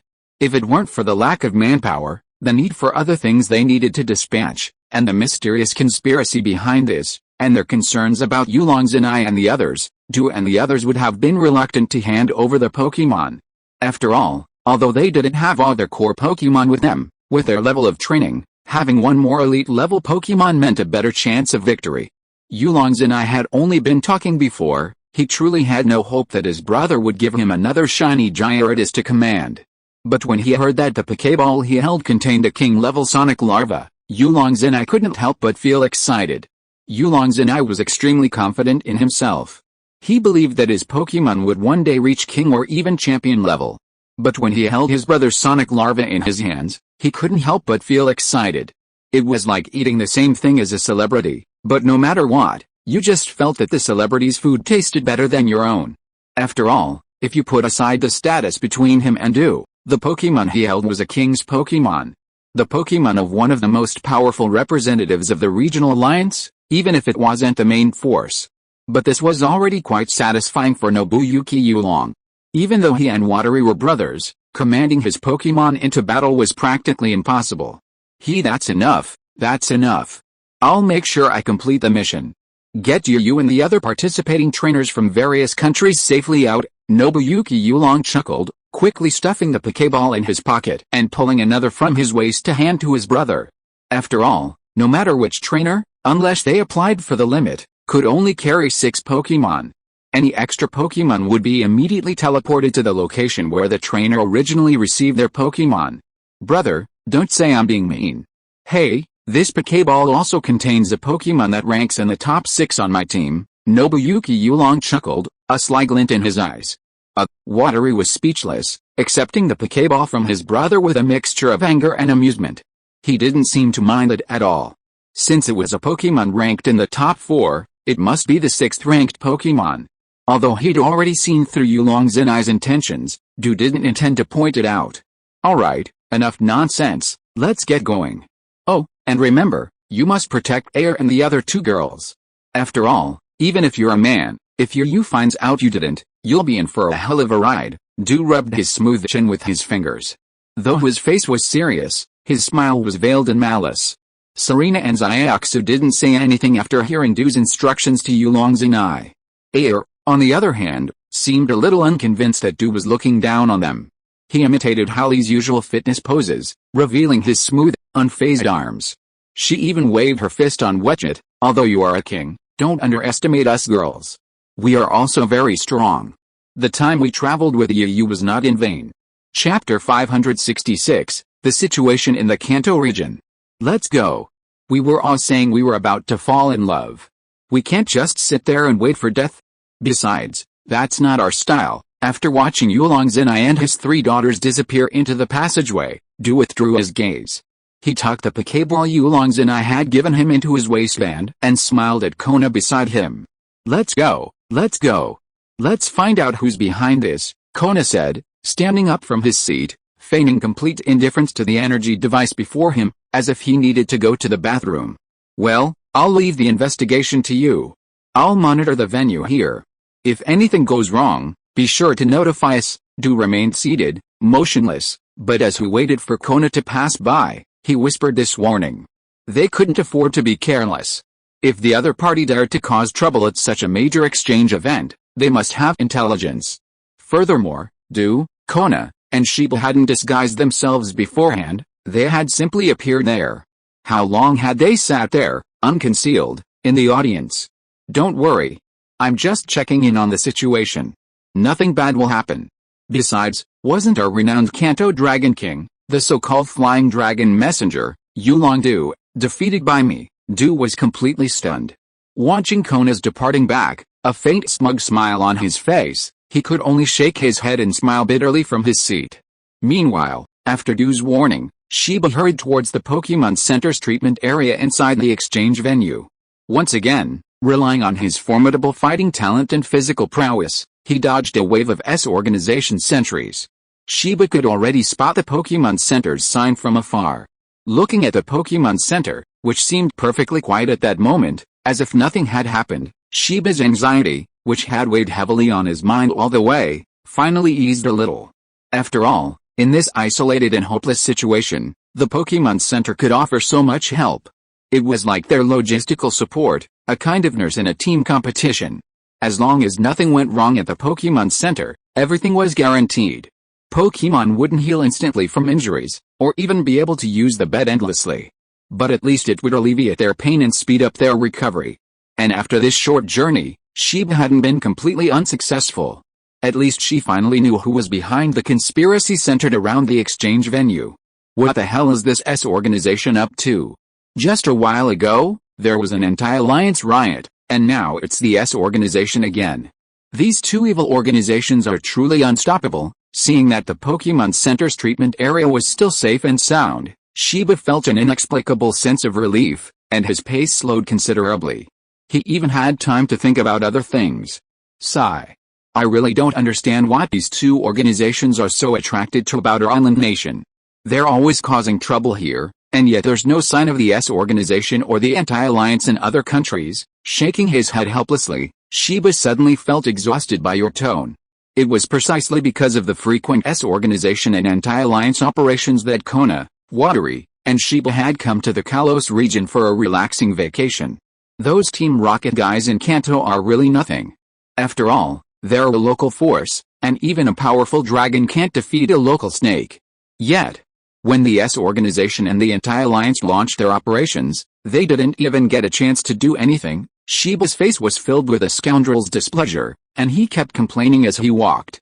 He even clenched his fists, his joints cracking as he thought of something infuriating.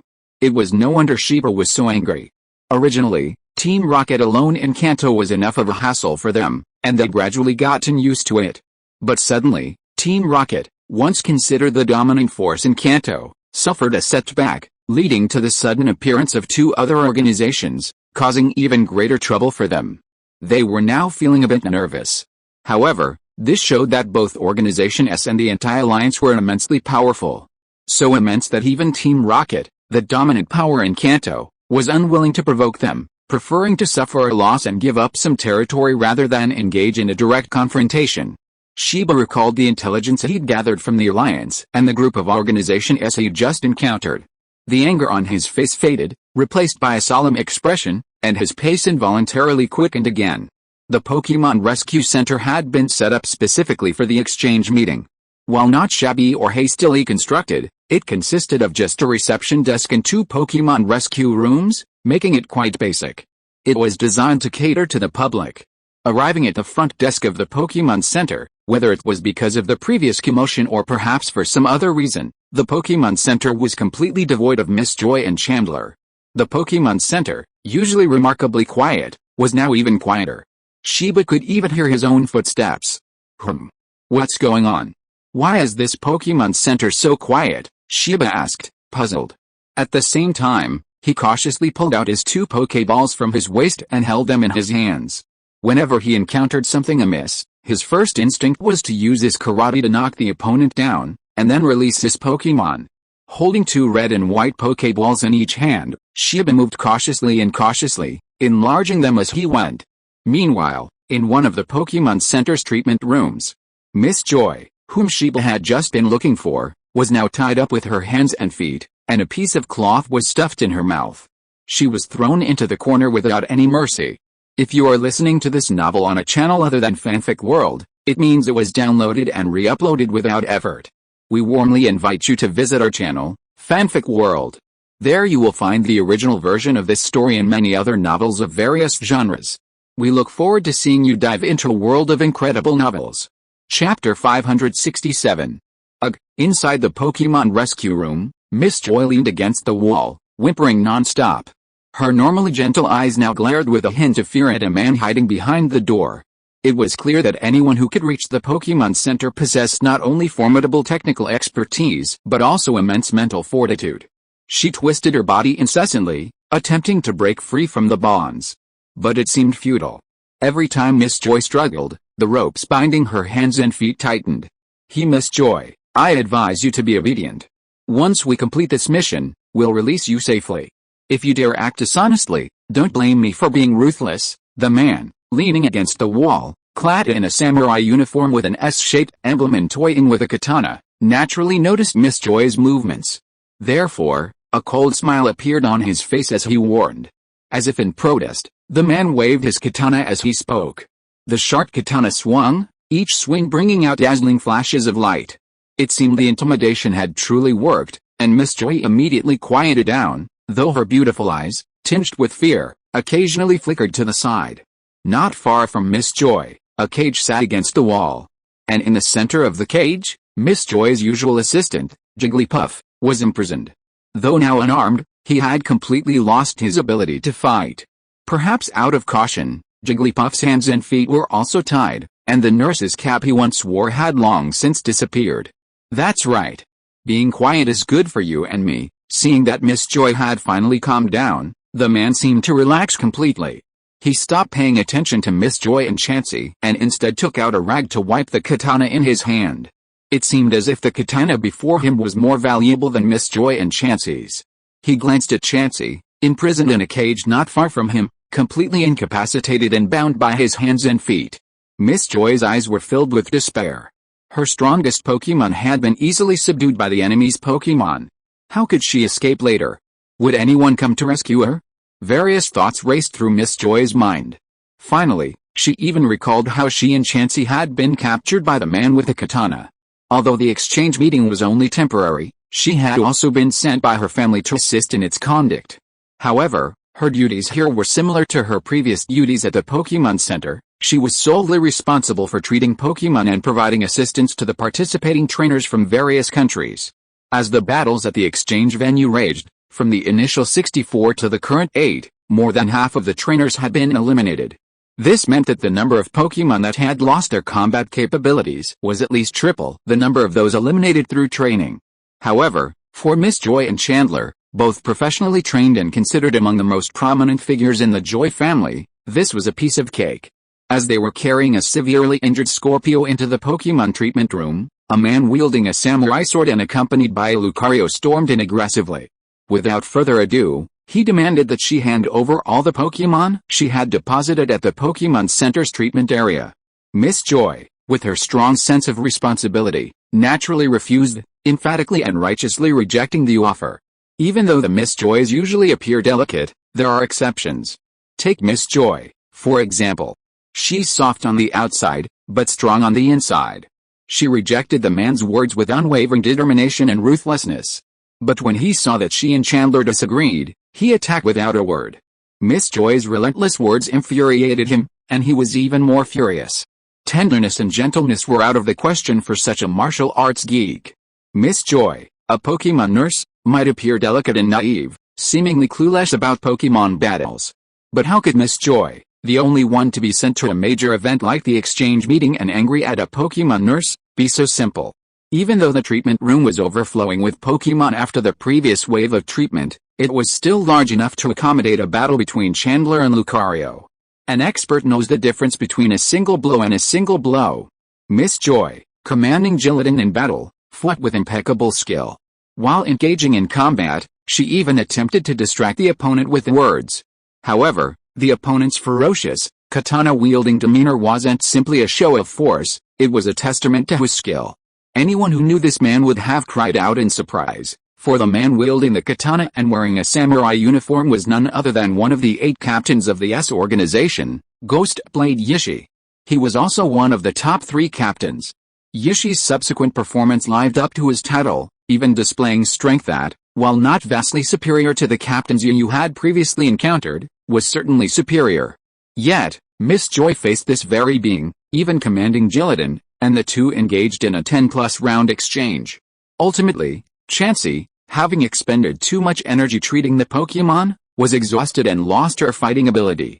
Otherwise, with the coordination and state of Miss Joy and Chansey, they could have easily fought another 10 or so rounds. With Chansey's inability to fight, Miss Joy was ultimately defeated. Chapter 568 Encounter. As if she had thought of something, a flicker of resentment and self-blame gradually crossed Miss Joy's eyes. But even more so, it was filled with anger towards the man she was staring at.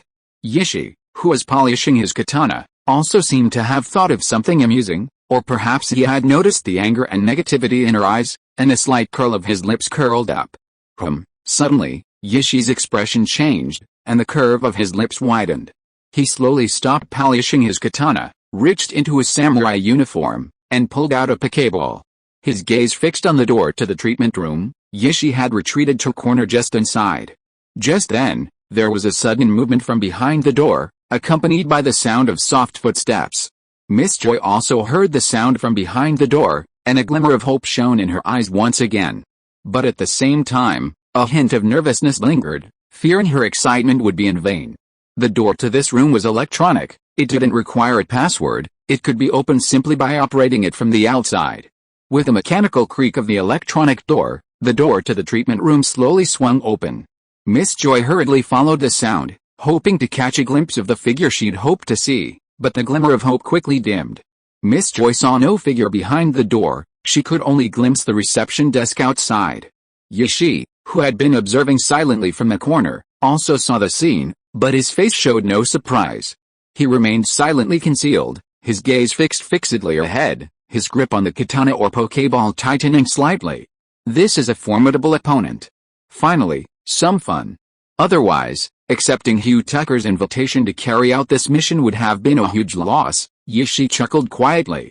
If Hugh Tucker hadn't repeatedly assured her of the mission's importance and that he could find her a satisfactory opponent, she probably wouldn't have bothered coming here. After all, to someone of their level, any exchange meeting was nothing more than a bunch of children fighting. Boring game, boring people. Now that they were finally having some fun, they could almost feel the ghost blade in their hands and the creature inside the Pokeball trembling with excitement. How could there be no one here? Then how did this door open? Did something supernatural happen? Miss Joy was visibly depressed. If it weren't for her strong character, she'd probably be in tears right now.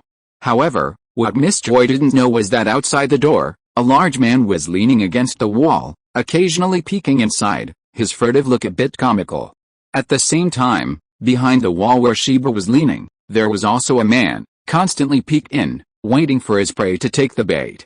It was just a coincidence, but every time one of them peeked in, the other would hide themselves. They had a perfect understanding of each other. Although they hadn't spotted each other yet, their fighting instincts kept them from giving up. This continued, testing each other for who knows how long. Ziba's face still held no trace of impatience. Instead, his expression remained calm. Perhaps this was a special form of spiritual practice for him. But Yishi couldn't stand it anymore. He'd been holding the door open for ages, yet there wasn't even a shadow in sight. Damn it! What kind of coward is this person? He knew Miss Joy was in my hands, yet he was so patient. Not rushing in to save her, but playing mind games instead? Okay, I'll play some mind games with you. Yishi's face was fierce, completely ignoring the ever-changing expression on Miss Joy's face, leaning against the wall not far away. He tightened his grip on his samurai sword, no longer willing to sit back and wait for death, ready to strike. In a single stride, Yishi was at the door of the treatment room. The electronic door was still open, allowing him to see everything outside clearly. When Yishi finally appeared at the door, he still saw nothing. Just as he was about to step forward to confirm, he felt a sudden darkening overhead, and a still breeze blew down directly. Yishi's first reaction wasn't to throw the now enlarged Pokeball in his hand, but to wield his katana to block. Perhaps it was because Yishi hadn't completely let down his guard from the start. Even as he emerged, his katana was still positioned for both attack and defense. Therefore, facing the sudden attack, Yishi's reaction was incredibly swift. Feeling the force of the katana, Yishi immediately made his judgment and quickly stepped back. The force was so strong that it even left his knuckles numb. This was a formidable opponent, and a very formidable one. Is organization at it again? Let me guess what your position is within the organization? Elite member. Shiba had sensed something was amiss from the moment he arrived, and had quickly taken advantage of the surroundings to stay hidden above the electronic door. The moment he saw a figure appear at the door, Shiba launched his karate attack without hesitation. Fairness or unfairness wasn't on his mind at this moment. The situation in the dormitory was desperate. The only way to achieve his goal was to swiftly defeat the enemy. Shiba didn't show any disappointment after his attack was blocked. Instead, he regained his balance, twisted his neck, and waved his hand, catching sight of Yishi standing in the doorframe. His words were tinged with playfulness and a hint of solemnity. What is an elite? Is he worthy of my status as a captain?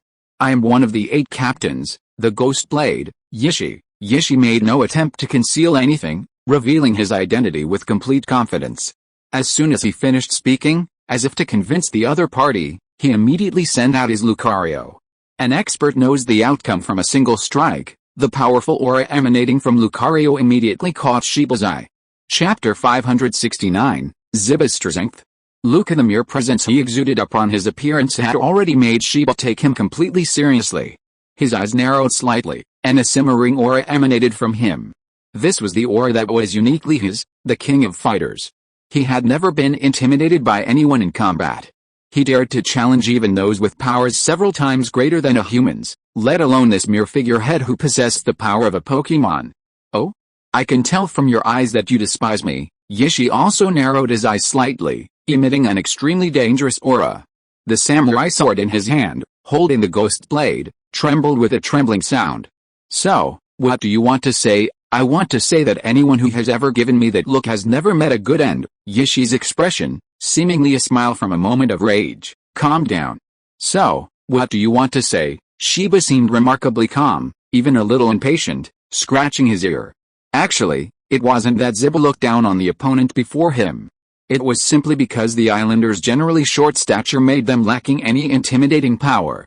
Furthermore, Ziba had immediately recognized the opponent's strength, only at the 3rd level of Grandmaster, probably comparable to Yu. Perhaps even less powerful than Yu? After all, Ziba had fought against all manner of opponents before, a veteran of countless battles. But against Yu, he felt somewhat restrained. It couldn't be helped. Yu was simply too ruthless. In a fight, he fought with all his might, even at the risk of serious injury, determined to tear a piece of flesh from his opponent. At least it was the situation Ziba faced after his encounter with Yu. If it weren't for his own realm being higher than Yu's, he would have been in a real mess. However, reaching the 3rd level of Grandmaster strength is considered one of the best in this island nation. After all, reaching the level of a pervert like Ziba is impossible, at least for those with less martial arts talent. It's practically impossible in their lifetime. Then, I want to see what kind of bad end you can bring upon me. I'm really scared, Ziba said with a playful smile. I hope you won't regret it then, right, Humph? I'm looking forward to it. But if you don't have the strength and still keep talking nonsense here, don't blame me for using force, Ziba said, as if to make his words more convincing, and threw the 2 Pokeballs in his hands. Strange strength big steel as the red light from the Pokeballs dissipated, a 4-armed Pokemon covered in powerful muscles and another behemoth appeared on the field. It was even more imposing and intimidating than Lucario's previous appearance. Setting aside its immense strength, which was far superior to normal, its size was still manageable. However, Steelix next to it was completely unimaginable. Its size, several times larger than Yu's Golden Gyarados, clearly demonstrated its inherent power. If anyone with discerning eyes were present, they would surely recognize what kind of mutated Pokemon this Steelix was. Moreover, before it mutated and evolved, it must have been at least a leader-level Onix within its pack, otherwise, its upgrade zone wouldn't have been so vast. Fortunately, the entire exchange venue was built with impressive scale and grandeur. To ensure complete safety, the Alliance staff used high-quality building materials. This allowed Steelix to move freely even in such a confined environment. Its massive body, simply hovering there, was a visually stunning sight. At this moment, Yishi was completely stunned upon seeing the true appearance of the 2 Pokemon upon their appearance. His eyes glazed over, a hint of disbelief. This, are you sure you're not kidding? Is this really still a Pokemon? Are you sure you're not cheating? Yishi's heart trembled, and his hand unconsciously touched the hilt of his katana. If Shiba had looked closely, he would have seen that the hilt of the katana held by Yishi was embedded with a multicolored gem, gleaming softly and brilliantly under the surrounding lights. But that wasn't the most important thing. The most important thing was that this hidden gem was a Mega Evolution Stone, and it was Lucario's exclusive Evolution Stone. Lucario, who had been so confident in his own strength, even exuding a powerful aura from the moment he appeared, was now frightened and unconsciously stepped back. Where was his previous momentum? Strength, Steelix, let's show them what we're made of. Shiba folded his arms, appearing remarkably calm. He had no desire to engage Yishi, who also possessed martial arts prowess. No, no, no. You're breaking the rules. How can you be 1 against 2? This is completely a foul. Strength and SYNOPSIS power were simply too overwhelming. Yishi was now speaking without a second thought, his words flowing freely and unconsciously. HMPH. Are you a 3-year-old? In this situation, you're talking about rules? If rules worked, what would referees and Miss Juncha do? The world would have been at peace long ago, wouldn't it? You evil organizations would probably be out of a job by now. Shiba, at this moment, seemed like the embodiment of venom, his tone merciless and sarcastic. You're kidding. It's already this hour. This isn't some Pokemon battle. Talking about rules and no rules? What's going on here? If we keep arguing about rules, we'll probably lose everything. However, Shiba's words seemed to provoke him even more, and he became a little neurotic, with a hint of madness and ferocity in his words. It's fake. All of this is fake. Lucario, don't retreat. Show your courage. Use Bone Strike. Chapter 570 Super Lucario. Whether it's true or not, we'll know after we win. But what? I won't let you say I won unfairly or anything like that. I'll give you a chance, 1-on-1. Shiba ultimately decided to fight this battle his way, 1-on-1. Neither side would gain any advantage. But even so, Shiba ultimately gained a significant advantage. After all, after that wave of super strength and the shock of Steelix, Yishi's mind was already a bit shaken. Judging from the level of training you've put on Lucario, it should be your strongest Pokemon. If that's the case, then I'll use my strongest Pokemon. For super strength, I'll use the 4 Elemental Punch. Shiba was unreserved, unleashing his Pokemon's hidden ultimate. This was perfectly in line with the fighting style of each of the Tenno. After all, they were ultimately facing an enemy, and only by defeating the opponent with the swiftest and most powerful attacks could they remain safe. And here's the most important point. While the intimidation Shiba displayed by sending out Steelix and Tyranitar just now might seem out of place, it shouldn't be taken too seriously. The S organization, which has been able to hold its own against the Alliance for so long, relies not only on advanced technology and shady tactics, but also on its 8 captains. While there are differences in strength between these 8 captains, they're not significant. Each one is a force capable of challenging a top league champion. With such power, how would their own strength compare? Therefore, the idea that they were frightened by Shiba, losing their ability to fight or resist, is sheer nonsense. Imagine someone who rivals you being suddenly frightened by you. Isn't that ridiculous? While it's not unheard of, Shiba certainly doesn't believe he possesses such immense intimidation and strength. The Fighting King, Siva, truly lives up to his reputation. The Pokemon he sent out truly surprised me, but what? As expected, Ichi had regained his composure by this point, his katana gradually resting across his chest, his smile growing ever brighter. Watching Lucario and Gorilla, now locked in combat, his eyes flickered with excitement. Meanwhile, the 2 Pokemon on both sides were engaged. Perhaps due to the sheer strangeness of the Elemental Fist's activation, Lucario suffered a slight setback, falling back. The drumstick, a force of his own will, rubbed a shallow mark against the floor. However, as Lucario suffered yet another setback, Ichizu acted as if he hadn't noticed. His expression remained unchanged as he spoke to himself, but I think you should bring your Steelix along. Let's not have a fair 1-on-1 fight, that's just too boring for me. Oh. Really? But the outcome didn't seem to be what you said. Siva was curious, but his expression remained impassive. He couldn't figure out what the opponent had up his sleeve, even in such a situation. It was even because of this trump card that he remained so calm, which made Siva's imagination run wild. Since you want to know so much, then I'll show you everything. Just how terrifying Lucario is when his power is truly unleashed. Ichizu raised his katana high, resting across his chest, the tip pointing to the ceiling. The light reflected off the electric light, and the blade's glare was chilling. Lucario, answer my heart. Mega Evolve. Shiba was completely oblivious to Yishi's sudden, childish gesture and words. His tiger eyes fixed intently on the Lucario's voice, now enveloped in a dazzling halo of light. As the light gradually faded, a new Pokemon appeared. Its skin had more black stripes than before, its skin darkened, and its feet were red. Its milky white fur had grown longer, and its thighs had become thinner. A new Pokemon, with more spikes sprouting from its hands and soles, appeared before Shiba's eyes. If you were here at this moment, he wouldn't be surprised, having already battled Mega Lucario after Mega Evolution. But Shiba was completely different. Upon seeing the new Mega Lucario, Shiba's eyes lit up. He looked as if he couldn't wait to snatch the Lucario from him. It was even more organization-like.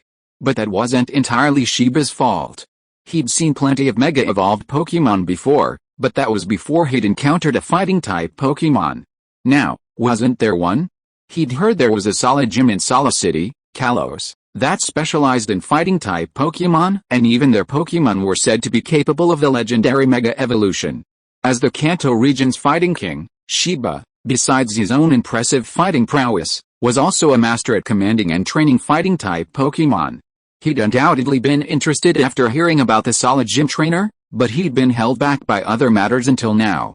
But what he hadn't expected was that while he was anticipating a battle with the solid gym trainer's Mega Lucario, he'd actually be battling another Mega Evolved Lucario instead. At the same time, although astonished by the Mega Evolved Lucario, Shiba did not lose his mind at all, but seemed to be particularly sober. The deterrence emanated by Mega Lucario at this time made Shiba alert all the time. Too strong, really too strong.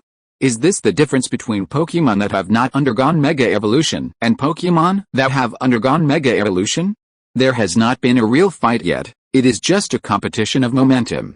Guili, who was originally one step ahead of Lucario, is now directly at a disadvantage. Hey, I don't believe it. Is the so-called Mega Evolution really that strong? Guili quickly used the energy concentration, followed by the Fire Punch, the Lightning Punch, the Freeze Punch, and the Blast Punch. Chapter 571 Steel Snake joins the battle.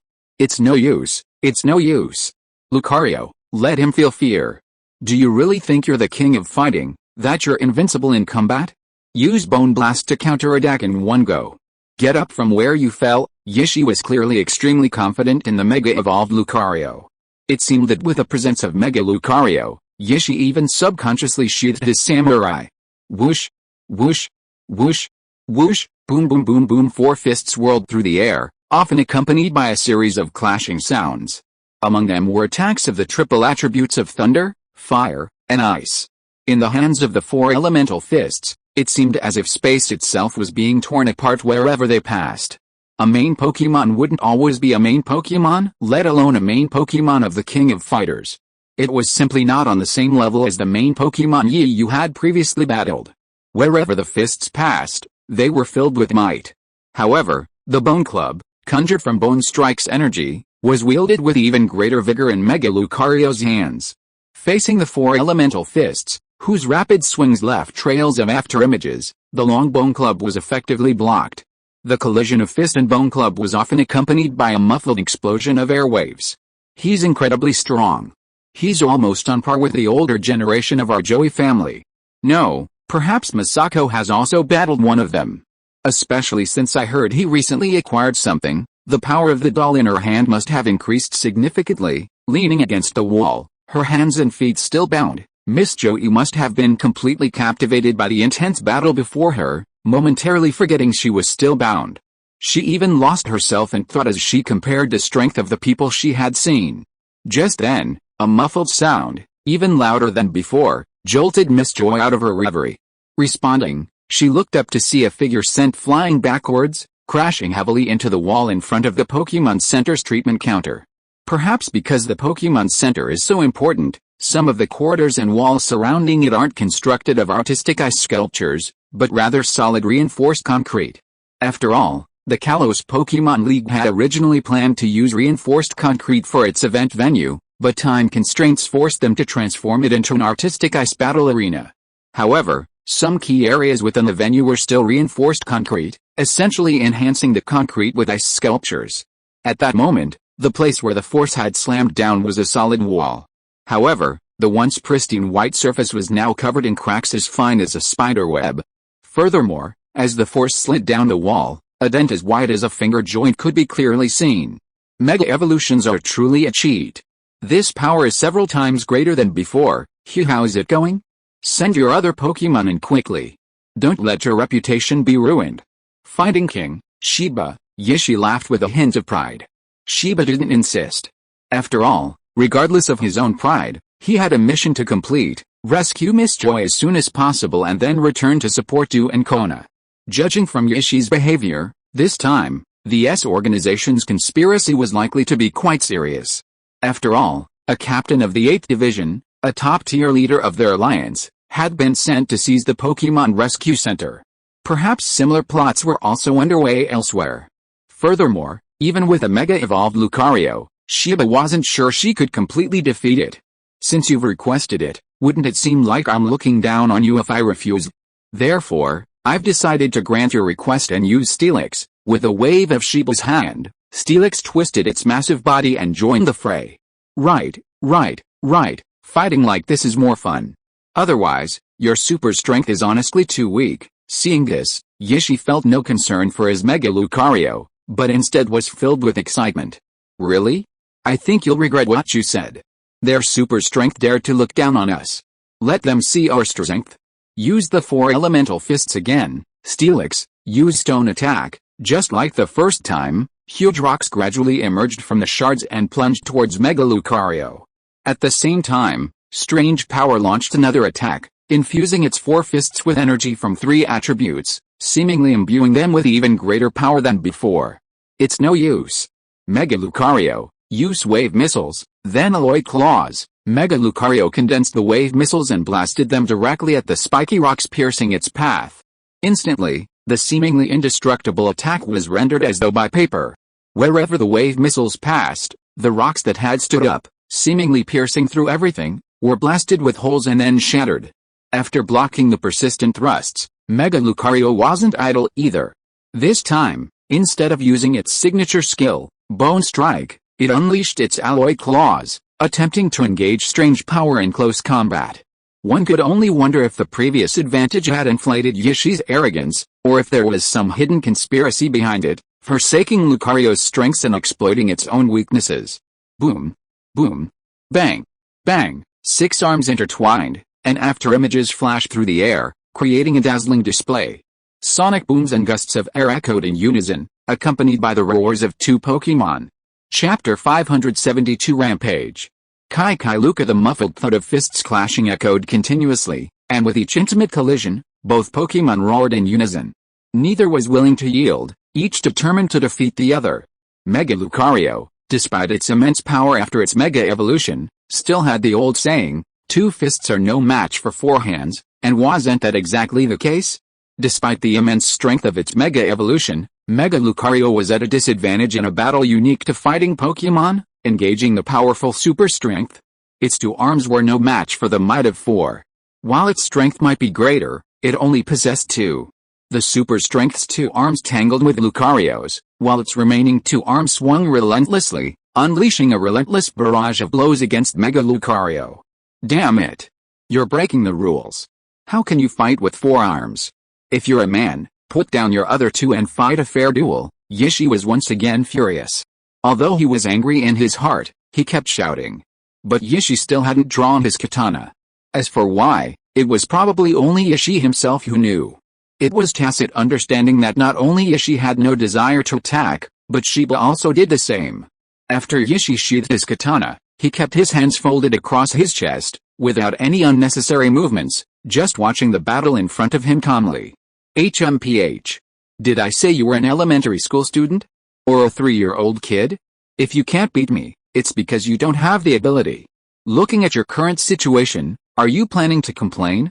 Go ahead and complain. Go ahead and complain. If you have the ability, then go ahead and complain. Don't blame me for not telling you the address. Remember, the Pokemon League headquarters in the Kanto region. Just report my name when the time comes. I'm waiting for you. See you soon. With a sarcastic look on his face, Shiba finally made the next move. He scratched his ears and looked like a rough man, but the venomous tongue on his mouth was a huge contrast. That's too much? That's too much? Do you really think I don't dare? Mega Lucario uses Bone Smash. Knight, just use Brick Break this time. Steel Back uses Spiral Ball. Mega Lucario uses Wave Missile to counterattack, then uses Bone Smash again. Want a skill exchange? I'm not afraid of anyone. Knight, use Destruction Beam. Older Kim, Steel Back uses Iron Tail to help Knight buy time. While Shiba and Yishi were locked in a fierce battle over Miss Joy, A similar conspiracy unfolded elsewhere. Perhaps because the atmosphere was too eerie, Yu finally paused their fight, conserving his manpower as much as possible to prepare for any unforeseen events. Furthermore, due to this sudden change, the trainers in the arena, in unison, all stopped their fights and gathered together. However, although they were gathered together, they were also divided into several camps in groups of 3 or 2. For example, after stopping the battle with Ben Rosen, Yu went directly to find Mingfeng and Fang Xing. Taking a look at their current state, it was completely different from the way they had just experienced a fierce battle. Yu breathed a sigh of relief for no reason. After all, whether it was Mingfeng or Fang Xing, although the time was shorter, Yu still had great respect for them, especially for their strength, both in terms of Pokémon and their own strength. If there was any problem at that time, in addition to taking care of each other, these two people could also be of great help, and their high combat power values were like free bodyguards. In this exchange venue, it can be said that as long as there were no top-level players like Xiongkona and Du, then Yu's camp could be said to be able to walk sideways. Oh no. Oh no. All the exits to the exchange venues are blocked, and we can't evacuate through the contestant tunnel, a referee, after conducting some reconnaissance, returned in a panic. Isn't that nonsense? The cracks in the energy shield have already closed, so where else could you possibly find a crack? Someone pursed their lips in annoyance. Well, all of you, get out of the way. I think it's probably because I lack the power of my Pokémon. But my Pokémon just has it. Come with me, Nidoking. Smash that wall of light across the way. Use the rampage charge. At this point, a trainer volunteered, looking directly at the tall and burly Nidoking standing beside him, heading straight for the intersection of one of the contestant tunnels. It was clearly visible at this moment. Many trainers' eyes sparkled with excitement at this scene, and some even blushed, wondering how they could have been so foolish to forget this move. This was a rare opportunity to show off their skills. At that moment, in the center of the exchange venue, the ground shook. Just as some trainers thought it was an earthquake, others stared intently at the scene before them. Yu, looking towards the source of the sound, saw the towering, burly Nidoking. His thighs, as thick as pillars, were stomping the ground with a sound like the beating of a war drum. It's moving. Nidoking's moving, great. We're finally getting out of this hellhole. Some trainers from other nations were incredibly excited, some even screaming to express their feelings. Yu, upon seeing this, simply sneered in disdain. Naturally, his sneer reached Fang Xing and Mingfeng, who were standing beside him. Why, Yu, do you look down on that Nidoking and think it can't break that energy work? Really? Pika, seeing 3 pairs of eyes staring at him, Yu couldn't help but smile proudly. Of course, why do you still underestimate my vision? Chapter 573, Mark Berry. It's not that I look down on you. I'm just saying the truth, okay? This Nidoking is indeed well trained, but its abilities and strength are still far behind. With his current abilities, if he can shatter this energy barrier, I'll immediately livestream, swallow this Pokeball in my hand, Yu said, as he produced an empty Pokeball and enlarged it for everyone to see. Bang! Bang! Bang! Bang! Meanwhile, as Yu and the others were discussing Nidoking continued to pound the energy barrier, a series of muffled thuds echoing out, accompanied by a roar as if infusing it with even greater strength. It's just that his strength is low. As Yu had said before, Nidoking's size doesn't matter. His ferocious expression is quite intimidating. However, due to its limited strength, Nidoking's attacks were practically powerless.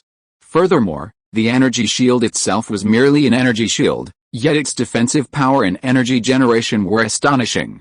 Even if 100 Nidokings of above-average strength arrived, their chances of completely destroying the barrier would be utterly impossible.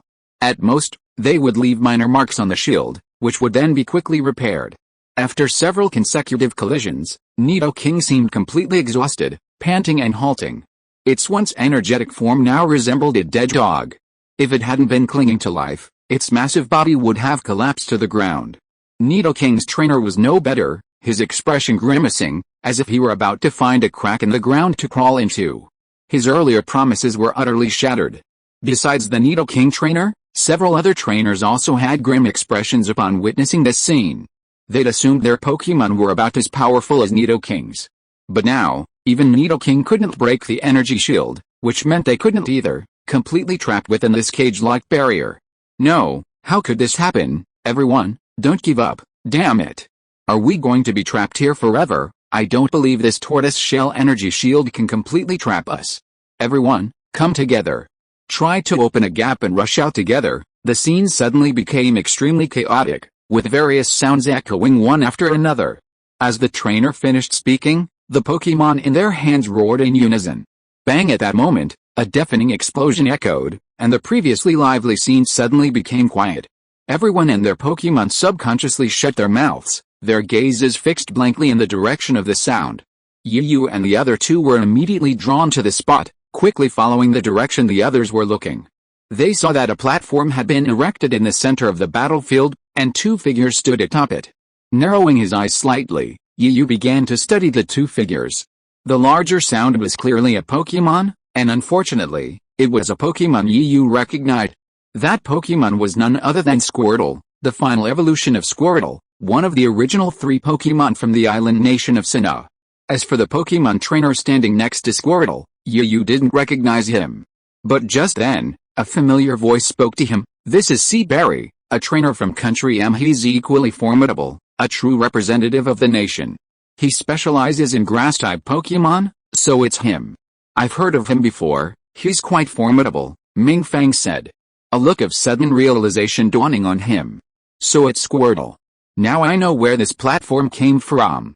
I never thought climbing could be used like this. Pokémon are truly handy, Yu also sighed. Seaberry, standing on the platform with Squirtle, finally quieted the previously noisy atmosphere thanks to a burst of energy from his Squirtle. Eyes turned to him, and after a slight cough, he finally spoke. At that moment, Seaberry felt radiant, completely at the center of the entire exchange. That's not all bad, though. English is a universal language, so while those who attend the exchange meeting might not necessarily be completely proficient in it, they should at least be able to communicate without any problems. Of course, there are some English novices like you, but that doesn't hinder Seaberry's impassioned speech. Everyone, I know we were just competitors. But in this situation, only by working together can we overcome this predicament. If one Nidoking isn't enough, then we'll have another Nidoqueen. If one isn't enough, then 2. If 2 aren't enough, then 3, Seaberry shouted, his voice clearly echoing throughout the seemingly silent atmosphere. Right, I don't believe it. One person can't open this energy shield. Even with all our combined strength, we can't crack that shell. Now is not the time for a Pokémon battle. Everyone, stop trying. Quickly, send out your strongest Pokémon and work together to open a hole. Suddenly, the atmosphere in the arena was electrified, and everyone was furious. Even those who couldn't understand English, after their matches referee translated, joined in the excitement. While some might have been hiding their strength, they all sent out their best Pokémon. The entire center of the arena seemed like a sea of red, a glow of red light pulsing in succession. If you are listening to this novel on a channel other than Fanfic World, it means it was downloaded and re-uploaded without effort. We warmly invite you to visit our channel, Fanfic World. There you will find the original version of this story and many other novels of various genres. We look forward to seeing you dive into a world of incredible novels. Chapter 574 Skill Condensation. Oh, this guy named Seaberry is quite the talent indeed. Judging by the tortoise beside him, he's certainly quite capable. I'm really looking forward to a match with him. Yu, with Fangzing's translation nearby, understood Seaberry's impassioned words. Well, now's when the real action begins. With so many players advancing to the quarterfinals sending out their Pokémon simultaneously, that's probably quite a feat. Mingfeng, can I take it you're flattering yourself? Fangzing flung his Pokéball and gently put his arm around Mingfeng's neck. Haha, that's a really good idea, Yu chimed in. Meanwhile, after taking a look at the Pokémon sent out by Fangzing and Mingfeng, Yu began to think about which Pokémon he would send out himself. The previous battle had been incredibly brutal. Yu originally had 6 Pokémon, but now only 3 remain capable of fighting. Among them, Suicune still had plenty of stamina intact, but he also served as his trump card, so he couldn't move it lightly. The only ones left were Pikachu and Gyarados, both of whom had already been deployed. Gyarados was the most depleted, but Pikachu, due to its low defense, had also lost a lot of stamina from the previous battle. Yu, why haven't you decided yet? What Pokémon are you going to send out? Mingfeng asked curiously, glancing at Yu, who hadn't yet taken a picture of his own Pokémon. You nodded, not disguising. Yes, because of the previous battle. I only have 3 Pokémon left that can fight. One of them is a trump card, so I can't move it lightly, but I'm worried the remaining 2 won't last long. Ultimately, this is the problem of being weak. If this were a problem for a stronger trainer, it wouldn't be a problem at all, right? After all, powerful trainers often have no shortage of powerful Pokémon. Take, for example, the top Pokémon like Kona. Even though they use their main Pokémon constantly, their regular use often renders their main Pokémon useless. However, their second-tier Pokémon, the backup Pokémon, are also quite powerful. Any one of them might be slightly weaker than their main Pokémon, but they're not far behind. Take Fangxing and Mingfeng, for example. Compared to them, Yiyu is probably much weaker. After all, let's not even mention that Yiyu currently doesn't even have a single top Pokémon. At most, he's only at the peak of Quasi King. But look at those 2. Of their 6 main Pokémon, which one is below top Pokémon? This explains why, despite some losses in battle after battle, they've only lost a few Pokémon. Tai Sun Yiyu glanced at the soul and the brute sent out by the other side. After a moment of indecision, he finally made a decision. It's better to lose the battle than the battle, even if it's just for show. Gyarados, I'll leave you to it once again. Go out and fight. Oh. Yiyu, you've sent out Gyarados again. If I remember correctly, this is the 3rd time, right? Are you sure about yours? Gyarados can handle it. He has the stamina to keep up. Mingfeng and Fangxing glanced at Gyarados with some concern, as he appeared incredibly excited the moment he entered the arena. However, Fangxing and Mingfeng's concerns were clearly unfounded. Seeing that he had been sent out by his master once again, Gyarados was incredibly excited. His roars continued, and his body twisted and turned as if it were being crawled over by giant giants. If it weren't for the excitement of sending out another Pokémon, Gyarados would probably have been the most dazzling Pokémon in the arena again. Now that everyone had reached a consensus and released their own Pokémon, the next step was much simpler. No longer needing their leadership or instructions, every trainer silently counted down the seconds. 10 to 9, 8 to 8. It's worth noting that the sudden appearance of the energy shield caused everyone to tacitly pause the remaining matches, allowing them to face this difficult situation together.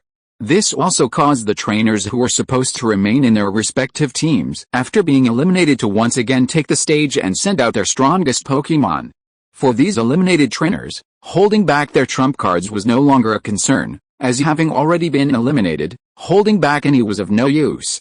Some of these trump cards had already been incapacitated by other trainers in previous battles.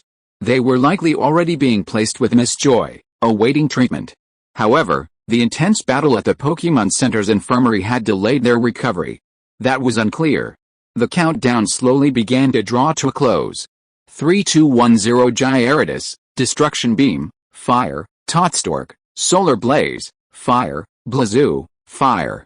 Water Cannon, skill names echoed one after another, accompanied by the trainer's distinctive voice issuing commands. Skills were unleashed simultaneously. Each Pokémon might be different, and some might even overlap. But one thing was certain, the skills used by the beautiful Pokémon were the most powerful they could currently unleash. Skills were unleashed from all directions, one after another, each with a single target, the human mask in the training tunnel not far ahead. The combined power of each skill was terrifying. Even though they hadn't yet struck the energy shield, the moment they coalesced, the immense energy surged forward, as if tearing the entire space apart. Some of them could not bear this energy, and the sound of explosions in the air continued one after another, just like setting off firecrackers during the Chinese New Year. Chapter 575 The follow-up of the conspiracy. The combined power of all the locked skills unleashed by every Pokémon in the arena was truly overwhelming. Like a galloping army, the sound was terrifying. Inside and outside the arena, spectators, trainers, members of Organization S, and even the few supposedly hidden elite within, all paused their actions and gazed at the vast, gathering energy within the arena. This column of energy shone with multicolored light. The Pokémon used within it were at best near elite level, while the strength of the strongest was somewhat uncertain. After all, some of the trainers at this exchange meeting were incredibly hidden. The outcome was uncertain, and everyone was a dark horse. The outcome of a battle is often unclear until the very last moment. Boom, boom, boom. Passing through layers of space, a series of muffled explosions echoed. The condensed energy beams finally reached the energy shields ahead. When the energy beams from all the concentrated skills slammed fiercely into the energy shield, a faint tremor was noticeable. Furthermore, the energy shield, where the energy beams were concentrated, was covered in spiderweb-like cracks, as if a heavy object had hit glass, poised to shatter at any moment. Of course, this scene was a different story for the trainers trapped within. They watched with delight and excitement, anticipating the energy shield's shattering sound like glass. The energy beams in the shield remained in a stalemate. As time passed, the once powerful energy beams gradually waned, losing their former might. Meanwhile, the energy shield, having endured the most powerful wave of the energy beams, finally found its sweet moment. The previously cracked shield was now healing at a visible rate, even as the energy beams continued their relentless assault. But the energy shield seemed to be unaffected, emitting no more subtle sounds. Finally, the energy beam dissipated completely, and the shield returned to its original state. As the energy beam dissipated, the entire exchange venue froze, completely silent. You could hear a pin drop. Did what's that? I can't beat it, oh my god. What the hell is this? Looks like it's useless. It's all talk and no action. I thought it was going to be something powerful. Yu couldn't help but grin. Then, ignoring the still clamoring crowd, he immediately put his Gyarados back into his Pokeball. Remember, that previous attack of Destruction Light had used all of Gyarados' strength? Just from that single blow, the Gyarados, so energetic just a moment ago, was now panting heavily, its breath weakening. Looks like we'll be stuck here for a while. I wonder what the situation is like out there? And I wonder what's happening with Bigong Ming and the others. Ming Fang was also silent at this point. After all, they were all Chinese compatriots. Because the match was about to begin, Yu and the other two had no time to search for Bigong Ming. Instead, they went looking for him out of the wariness of being eliminated. I don't know, but if I can regain some strength, I'll save it. We're trapped in here, and can't do anything. It's such a shame. Even with the combined might of all my Pokemon's abilities, I couldn't break through this energy barrier. They actually dared to use this kind of energy. With me trapping us in this, they'd surely think we'd joined forces and made every possible effort. Who knows, they're probably hiding somewhere right now. Watching us make a fool of ourselves, Yu didn't show any disappointment. After all, they dared to do such a thing, especially at a large-scale event like the exchange meeting. How could they not have accounted for everything? Meanwhile, just as Yu had said, Q-Tiker and Takukura couldn't hide their smiles. They had already emerged from the shadows and found a seat in the audience. The main reason for this was to keep an eye on Kona and Watery, the two biggest variables. So, of course, they had witnessed the energy beam, formed by the fusion of countless abilities, collide with the energy column. I have to say, what a bunch of naive brats. They actually dream of destroying the 9-grid energy device. Hugh Tucker shook his head, looking as if he felt sorry for them. HMPH. But what they're doing is actually playing into our hands. Only when they're truly depleted can we truly reap the benefits. The current level isn't enough. It seems we need to make some subtle moves. Takukura was preoccupied, gazing at the bustling exchange venue's battle center, his eyes flickering, his thoughts unsettling. Then, to Hugh Tucker's somewhat astonished gaze, he produced something resembling a communications device and began transmitting commands directly into it. While Takukura and Hugh Tucker were hatching their next plot, Watery and Kona were also busy. Though they sat in their chairs, their eyes were constantly scanning the surroundings, hoping to find some clues. After all, anyone capable of hatching such a grand scheme must be a cautious person. And such people often stay on the scene when carrying out their schemes. It's just that the person was not found, but after seeing the scene just now that the energy shield was not broken through, they were still a little disappointed. End of this chapter. Thank you so much for reading until the end. Don't forget to give it a like. Looking for more exclusive content and immediate access? Subscribe to our Patreon. Remember, every like, subscription or donation encourages us to continue. Thank you all. See you in the next video.